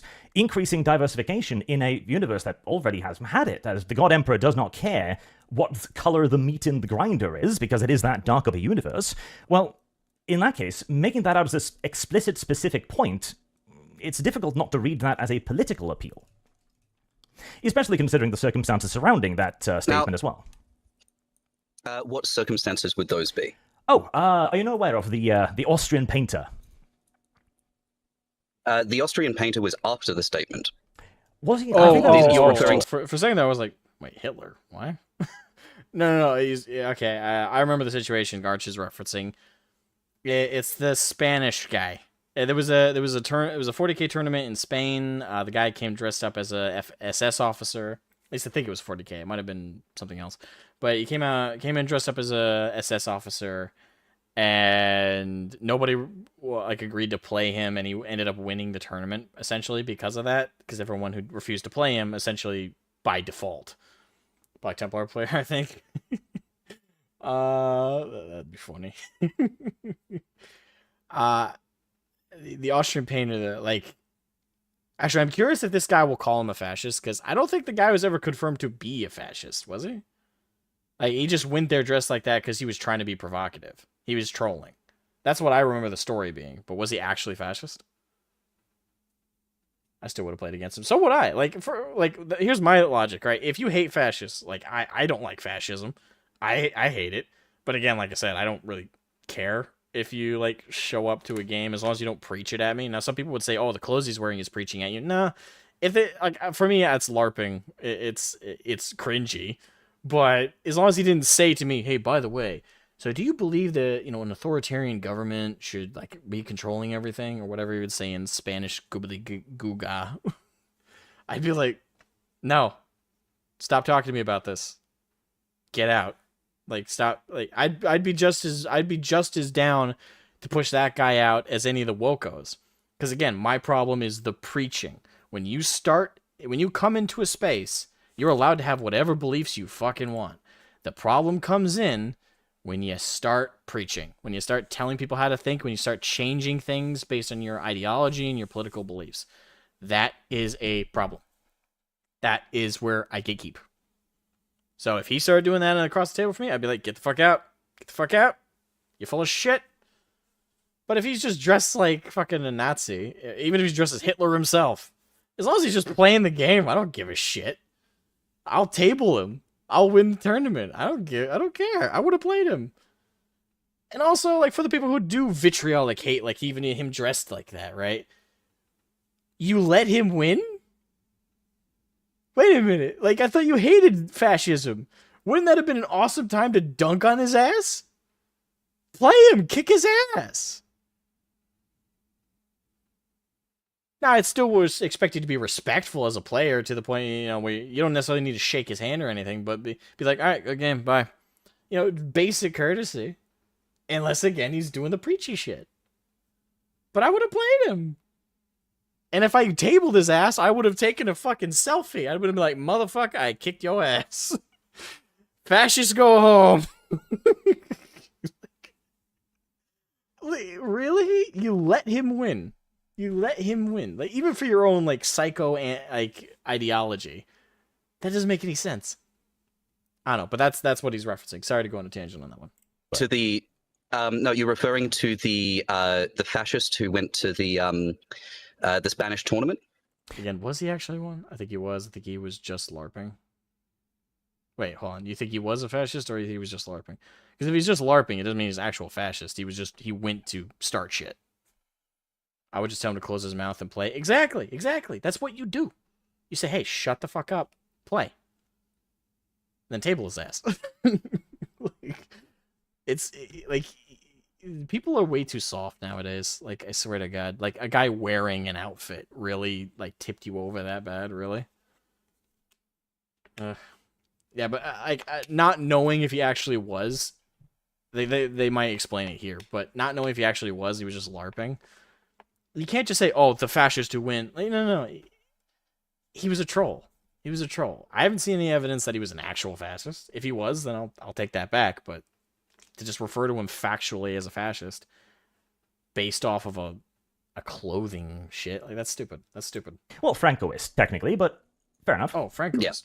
Yeah. Francoism is a fascist ideology. I take from Arch saying that then the guy was actually... Okay, so if he's a Francoist, then yeah, he's a fascist. Okay, I'll take that back. Radham, fair enough. There are a variety of fascist ideologies. Yeah. No, that was 2021, and that was the statement: the Imperium is driven by hate, Warhammer is not. Yes, Warhammer you're right. is for everyone came in 2020. Yes, excuse me. So that was I got afterwards. My timeline messed up. It's fine. The pandemic made time stop working for a while. Now, the Warhammer is for everyone statement, I'm glad you brought that up, because I've seen people, including yourself, say that that statement is explicitly excluding people like you. I've seen people saying, but if it's for everyone, why do you not want me here? Now, the statement says we will never accept or condone any form of prejudice, hatred, or abuse in our company or in the Warhammer hobby. It's behaviors that will not be tolerated, not categories of people. Mm-hmm. Yeah, but So again, if what is the definition if you're of a these bigot in things? your heart of hearts, but Exactly. you're not the What is the definition of these things? Now, if the definition is the over-encompassing definitions, meaning abusive as in rude or discriminatory language, both sides, meaning you can't call someone a cis white man and you can't call someone a tranny whatever the fuck. You can't say it either way. If that's the case, then fine. That's a perfectly good statement. But it's the fact that they didn't define them. So we don't know what we people would say, "Oh, that's disingenuous in itself. You should just assume." And nowadays we can't. Cuz yesterday's abusive was grabbing someone's minis and throwing them across the room and saying, "Fuck you." That's abusive. But today's abusive, I don't agree with you. No. I don't think that's true. That's everything I just said is considered abusive now. No actions being performed, no direct insults being flung, simply saying that, or simply saying, "I will not use your pronouns. I do not recognize your pronouns as existing. I don't believe in non-binary." Things like that are considered abusive now. So we need them to be defined. Because none of us want to go show up to a tournament and find out the hard way what you define as abusive. Because a lot of us just define it as being honest and not pretending.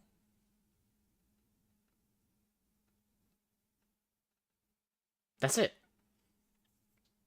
So, again, I won't say Radholm is disingenuous on that one.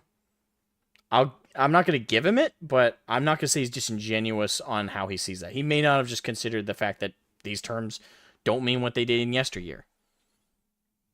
I feel bad. I feel like I'm not even really, based on everything, based on his behavior throughout this so far, I might be giving him too much credit, but still. being a bigot like during the hobby. If you're not, being sexist or racist or, abusive around those things, then that's fine. I'm okay with people who are bigoted but aren't expressing it at the people around them being a part of the hobby. I can't know what's in someone's brain. I can't police that. Why would I try? But if you did, would you want to? This is a okay. Sorry, but that's what you just said is bullshit. Not in and of itself. It's bullshit because of what you said earlier. You said we need to gatekeep from fascists. We need to gatekeep from neo-Nazis. But now you've switched it to, it doesn't matter if they're bigoted. I'll still play them. I can't know what's in someone's brain. But if you did, or if you believed you did, more aptly, because they might have posted a meme somewhere. If you suspected, I have a feeling. Here's the thing. You wouldn't even need to know. Your party, your group of people that you're part of, the lefties, you don't need to know. If you believe in something, for you it's real. So if you believe the person you're playing across the table from is a Nazi, If you believe that, then you assume it to be true, and then you try and police them out. And that you yourself just said earlier, you believe in gatekeeping them out.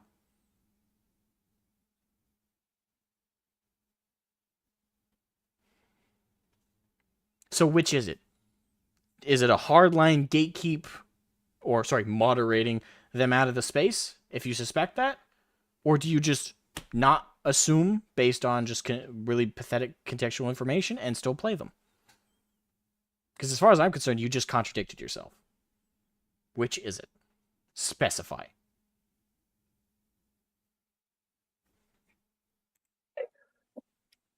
Well, then we agree. But this also requires a value-neutral structure. Like the hobby itself should be Arch, largely Arch, call him on that. Neutral. Agree. But this One's brain. I can't. He just contradicted himself. Arch. Fuck, man. He let him get away with that? Seriously, he just contradicted himself. Hard. He said earlier, hardline, we gatekeep out fascists, or sorry, moderate out fascists and Nazis and neo-Nazis. Hardline. But then he just said just now, he shifted to saying, well, I'll still play someone who's bigoted. I can't know what's in their brain. So which is it?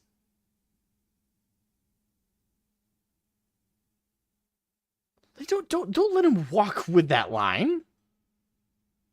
Have him clarify. Have him constitute it.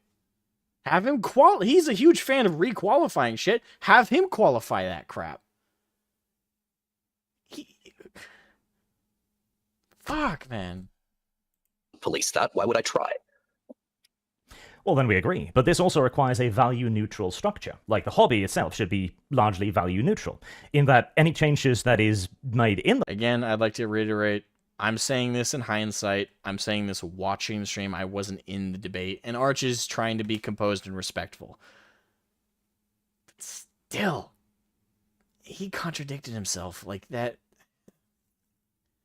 Again, benefit of hindsight on my part. No one be harsh to Arch about this. Sometimes in a debate, your brain is a little cooked going in. The hobby should be first and foremost for the best of the 41st millennium rather than the 21st millennium. In which case, again, making a statement that explicitly speaks to wokeist values seems to undermine that. So you have a pro statement for one side. It speaks and a to negative towards modern the other. values. This isn't. I reject the framing that this is wokeism. This is just people becoming more progressive over time. People have become more progressive and accepting on a social basis, and making sure that, you know, that is reflected within the fictional works that you are presenting to people is okay. From a corporate perspective, it's basically about, you know, increasing market share. And I'm fine with that as long as much as possible, the tone of the Grimdark is maintained. You've mentioned that the Grimdark tone has flagged a little bit. I do agree with you. I think that's primarily down to the handling of the introduction of the Primaris. Ball says, that's the key, let them contradict themselves. True, but if you don't call them on it... Now, here's the thing. That is a fair interpretation of what's going on in this stream, is that Arch doesn't call him on this stuff to let him continue doing it. Because if he does call him on it, maybe he'll put up his guard as the debate continues and close up his speech a little bit better. That could be an interpretation of Arch doing that, and that's fair. That's fair. But for me, I part of a debate is calling them on their contradictions, on their lies, on their deceptions. If you don't do that, it looks like it doesn't look good. It doesn't look good for the debate in and of itself. But if Arch clarified that, like, oh, listen, I did realize in those moments he was doing this, but I let it continue because I didn't want his guard to be put up as he continued to walk himself into a corner. And if this ends with, here's the thing though, if you are doing that also at the end of everything, at the end of the debate, he would need to call him on it to acknowledge that that's what he was doing. He would have to be like, by the way, Radham, it was a good debate with you, but I'd like to point out these times you contradicted yourself. And then just nail him to the wall at the very end with each one, dart to dart to dart to dart. So if he does that, then Arch is a total W for that. Like, damn, playing 4D chess. If he doesn't do that though, and it just ends like on a different note, like, or I don't know how it ends, so I can't really. I could speculate it probably ended civilly. But if he doesn't call it, it just looks bad if he tries to pull that after the fact. It's like, oh, in hindsight, well, actually, he contradicted himself. That was my plan all along. It just doesn't look good. So don't spoil it for me. I hope he does do that at the end and just nails him to the fucking wall. But yeah. Call like okay from a corporate perspective, it's basically about increasing market share, and I'm fine with that as long as much as possible the tone of the grimdark is maintained. You've mentioned that the grimdark tone has flagged a little bit. I do agree with you. I think that's primarily down to the handling of the introduction of the Primaris. Call like reintroducing science and invention to the Imperium, and the return of the Primarchs. Okay, so almost there it is. It's grimdark, but not really. No.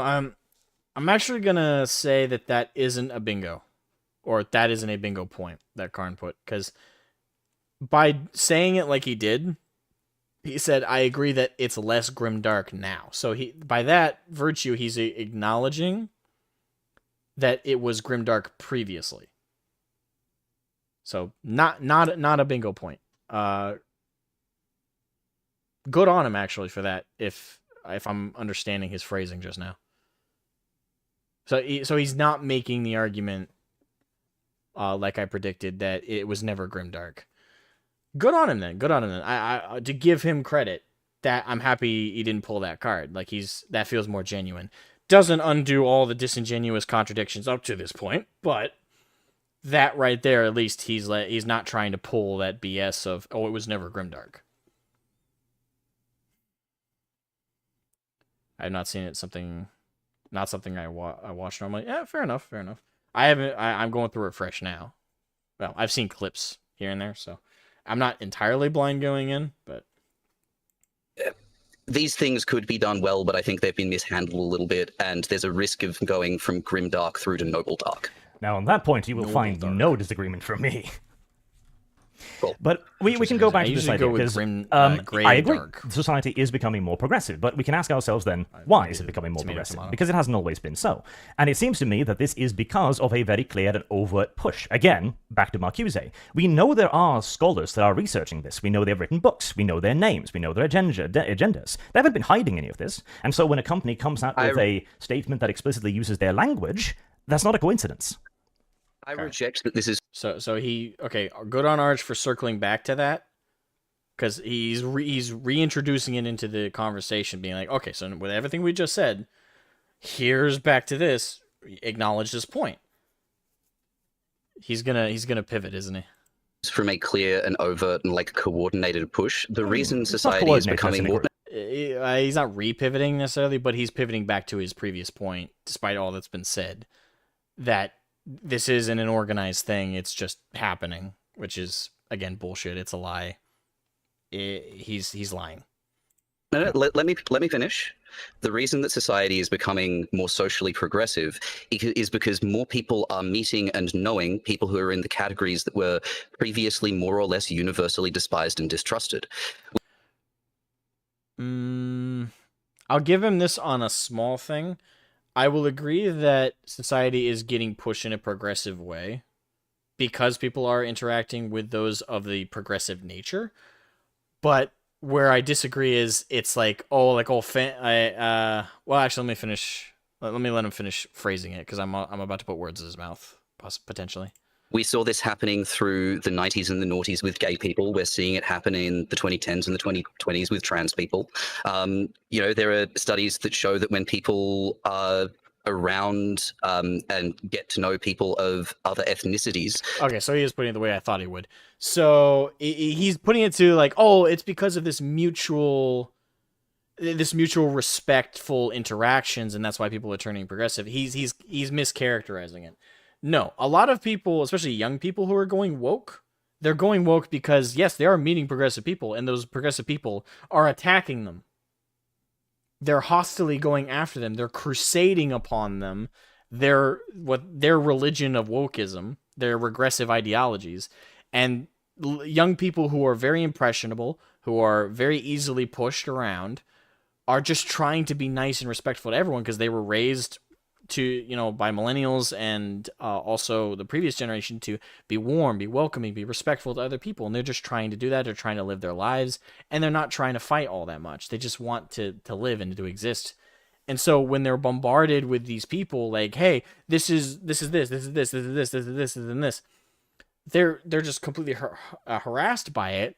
So they either conform, or what a lot of young people end up doing, because when you're young, you have like this warlike, energy to you, where you feel like you need to push back against oppression, and you have to see like boogeymen in the shadows fucking everywhere.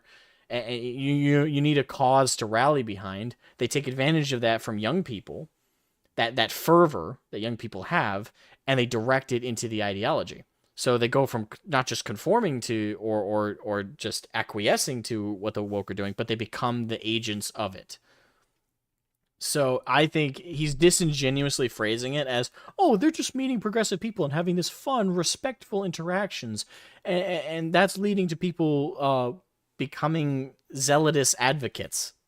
No, that's a lie. They're being conformed into a system. They're being brainwashing, effectively. That's what's happening. So part of what he said is true. The part that's true is, yes, people are interacting with progressives and that's turning them into them. It's because of the circumstances of that interaction. He's mischaracterizing how that interaction is forming and how that interaction is going. He's phrasing it as this lovely rainbow, grass fields nirvana interactions with such nice and gentle people. No, it's waterboarding. It's progressives waterboarding young people who are too impressionable and feel isolated and are manipulated into this system. It's far more insidious than this fantasy of what it is. It's completely delusional. Adam Wolford, thank you for the $5 super chat. Thank you for the generous super chat. Over at WCBS, Dion Green always say, if you believe it, you believe all the time. The left always conduct themselves all the time. Also, hi, how you doing, man? Welcome to the stream. Hope you're doing good. And yes, they always are performing. Is what I actually. They're not just conducting themselves in this system. They're performing. It's all a performance. They're playing pretend. Then they become less bigoted towards those people of other ethnicities. Daryl Davis. Again, in the modern day, what are you define bigoted? Define it, because I'm confident your definition can be turned around on your group that you're a part of. Very hard. You might try and word it in a way where it's very narrow and very specific to only like right-leaning behaviors. I have a feeling you just change one or two words, but not the essence of what you have a problem with. All of it's being conducted by the very people you support. And in far worse manners. Discriminatory language and dehumanization. The left have been doing that to natural-born women quite extensively on Twitter. I know a woman who was constantly called a birther. And she was told to shut up and not talk and not express her opinion. This is by the same group that claim they champion women and women's rights. And women's representation in spaces. Or breeder, yes. Birther, breeder, same deal. That has happened. Radholm, do you have a problem with that kind of discriminatory language? I have a feeling you would argue, oh well, it's not discriminatory. It's not like that at all. They're just using terminology to identify the person because woman is so broad of a term and bullshit. Kiss my ass. All of the shit you have a problem with that you think the right only does. Again, I hold a mirror up to your group, and you would deludedly pretzel logic your way out of it. American blues musician has made a life's work out of befriending members of the KKK, and not like arguing with them about their ideology, but just being a nice black person that they know. And he now has a wardrobe full of Klan robes from friends of his who have left the KKK because they've gotten to know him. Interesting you bring that guy up, Radholm, because you know how he did it? He didn't go to those people being a raging fucking lunatic spurg like the Twitterites. He didn't act like Bitshammer over on Twitter. He didn't act like Pantmonger. No, he was a decent fucking human being. That guy's story is amazing because he showcases the correct way to change hearts and minds. You do so respectfully. You do so by being the antithesis of what they think you are. What does our side of the fence think of woke people? We think they're belligerent, psychotic, indecent, degenerate people. What do they showcase for behaviors? All of those things on a daily fucking basis. Proudly and out and proud. So in no way do they contradict our framing of them in our minds. They confirm them and reaffirm them every day. And to top it off, heavily flourish it with insult and what you would call bigotry of a woke variety. Whereas the man you are speaking of, what intentionally and correctly approached the situation by simply showing that they were wrong. Every day I'm shown I'm correct about the fucking woke. By the woke. Not by any, like, media, not by any kind of, I don't really watch news at all. My own interactions with these people on social media has reaffirmed and steel-manned how bad they are. How horrible they are as people.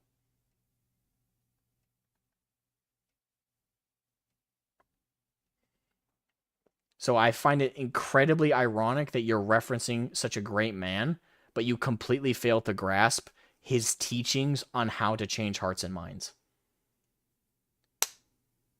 Now, granted, I'm not practicing what he preaches either. But that's because I've given up on woke people being able to be reformed into a reasonable people. Now, I'm not saying, like, they're, like, horrible people. Yeah, we're at the Daryl Davis bit. I'm an asshole to these people. But I had no hope of changing their perspectives anyway. No one ever does. Look what they do to their own people. What happens when you go against the woke narrative even slightly, even if you identify as one? You get eaten alive. Don't believe me? Need examples? Shoe on head. That woman's a socialist. She's a hard lefty. And she got eaten alive for her recent coverage about how men are being basically disregarded by the left and put down, and that's why they're all going right. Because they feel alienated, they feel isolated, and they feel, quite frankly, hated. And she's right. She went against the line, though, and everybody on lefty Twitter, not just Twitter, but lefties period, fucking went after her. Death threats, horrible threats of RAPE, everything.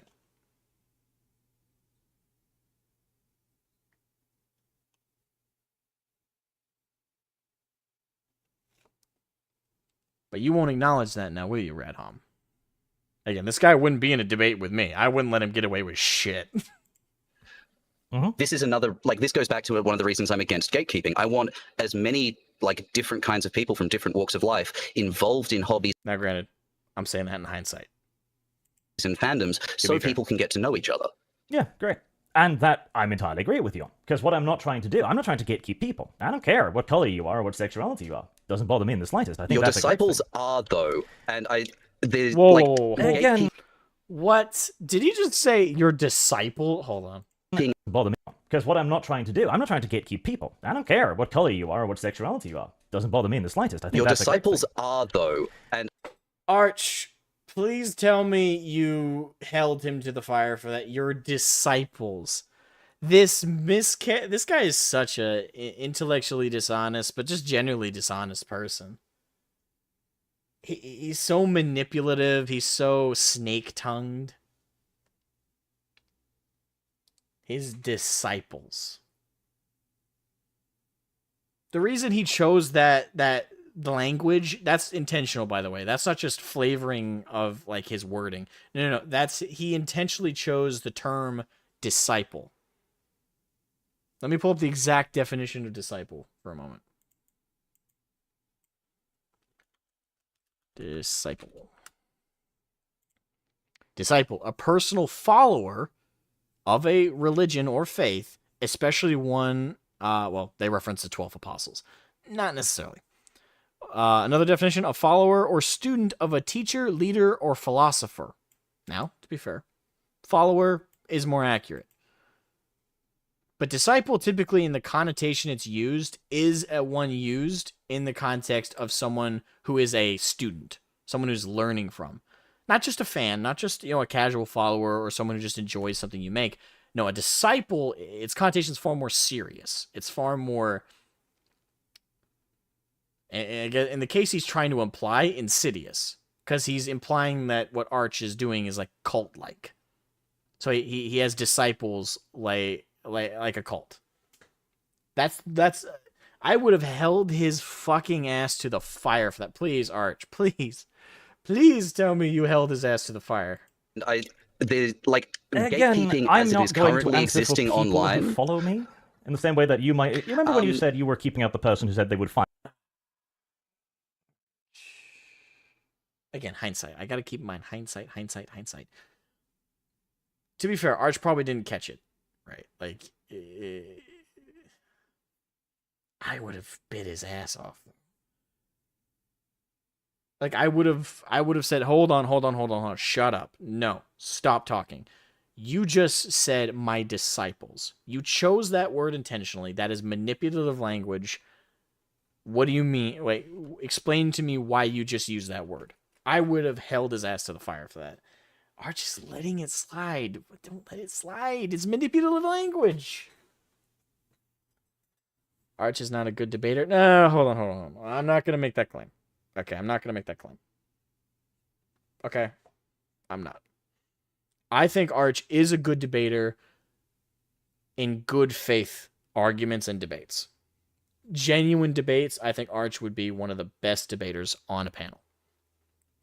For two groups of people who are genuinely coming to a debate, not necessarily with open minds to be changed, but are at least willingness to listen and are respectful. I think Arch would be an excellent debater. The problem is who he is debating is not a good faith debater. Yeah, it's all about keeping a cool head. In a genuine debate, you need a cool head. You need to be collected. That's not me. But the problem is he's not really in a proper debate here. It's called one. There's a moderator, which, by the way, actually I have some comments about the moderator. But what is going on here is this is shit flinging. Now, people say that's the same thing as a debate. No. A true debate is one of intellectual discussion. It might get heated. It might get emotional. But the essence of it is on the basis of an intellectual argument, and it's genuine. Like, both sides see their perspective in a genuine way, and both sides come to the table with what they have to say. Again, it's not a necessary element of a debate for both sides to be willing to change their minds, but at the very least, they do need the willingness to listen. And Arch is showcasing throughout this that he has the willingness to listen, he's respectful, and he is approaching it genuinely.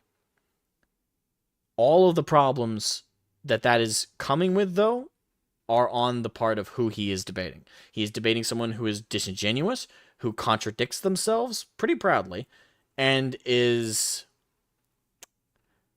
Yeah, Chili Guy just put it perfectly, actually. Arch is conversing. Radhom is debating. Now, again, I would switch it up a little bit there. I would rephrase it as Arch is debating, Radhom is shit-flinging. Now, if you want a more proper term, Radhom is accusing. Radhom is belligerently shit-flinging, accusing. He's not here to listen at all. Like, we've seen it throughout this debate, and I've been meaning to call it out, but he's also been constantly talking over Arch, interrupting him. Now, this is where I'm going to actually kind of jump on the moderator a little bit. He's a terrible moderator. He's not the worst. He's terrible, though, for what a moderator should be doing.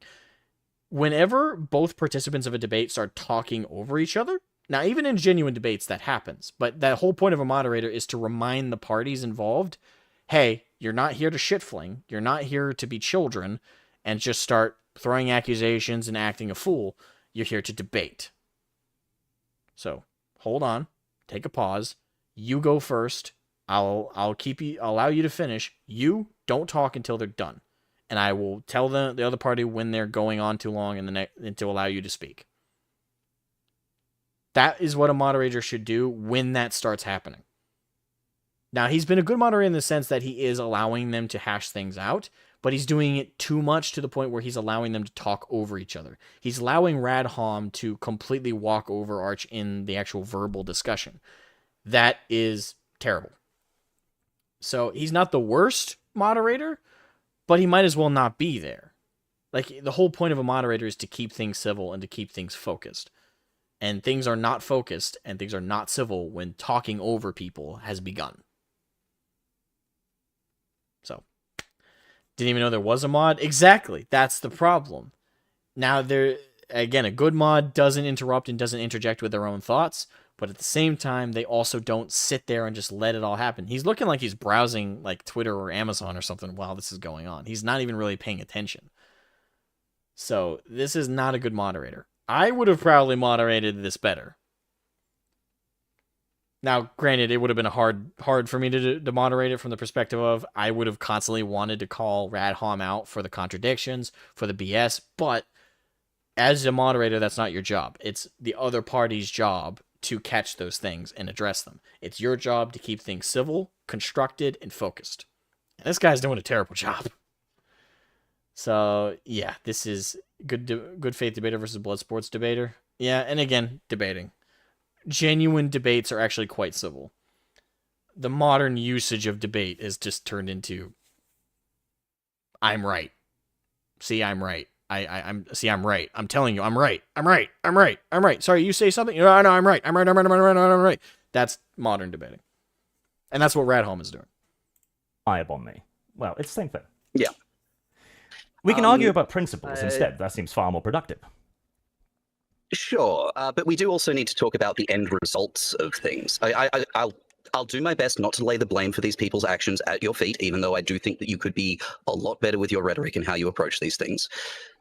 The end result is people are utilizing this as an excuse for abuse. As is the left. And it's not just in the Warhammer fandom. Fucking Kelly Marie Tran was abused to the point that she permanently left Star Wars and left the internet. Yes, and that's the result of people trying to having gatekeep. Warhammer in my name after I pissed off a leftist. Can I Arch, you should have confronted that, because the Kelly Marie Tran situation, there was people asked for proof on Twitter and other places for the harassment, and they showed like a couple of screenshots from nobody accounts, and the ones they showed weren't even all that bad. Like, they didn't even show any death threats, if I recall correctly. So I would have been like, whoa, we don't even have proof that that's what happened. Now, even if you assume that is what happened, you also had equal evidence to people who liked Kelly Marie Tran. Like, I knew plenty of people who were like, I like her character. Not many people, to be fair. Lots of people didn't like her, but most of the people who had a problem with her character had that problem with her character. Like, 99% of the people bitching about Kelly Marie Tran weren't bitching about her. It was about the character. They're like, hey, I hate the character. She's an unnecessary addition. Blah, blah, blah, blah, blah, blah, blah, blah. The number of people who actually went after the actress was very minimal. Very minimal. And again, it's part of the Radhom's disingenuous phrasing and structuring of things he puts out. It's all extremely disingenuous and manipulative. Now, it's not disingenuous in the sense that I don't doubt he believes what he's saying. That's kind of the sad thing, is he believes what he's saying. What's disingenuous, though, is he's not really presenting evidence. He's just saying these things as if they're facts. At the same time of telling Arch, like, what you're saying isn't facts. But there's no, like, equating, like... No. Is that the actress who played Rose? Yeah. May I interject and Where's just Tico at? for Yeah. a moment, because Yeah, I actually okay. I feel like I can summarize your Oh, perspectives finally. and then maybe we can narrow Finally, down the on the point moderator of feels contention like so we don't keep, moderating. swirling around it basically. And also I kind of want to summarize the conversation for the audience as well. So what I've heard so far from Arch. Wait, hold on. He's about to summarize. I mean, I'll let that slide. I'll say what I heard from Arch. I'll say what I heard from Radham. I'll say the agreement, and then I'll We're try getting to. some I'll voice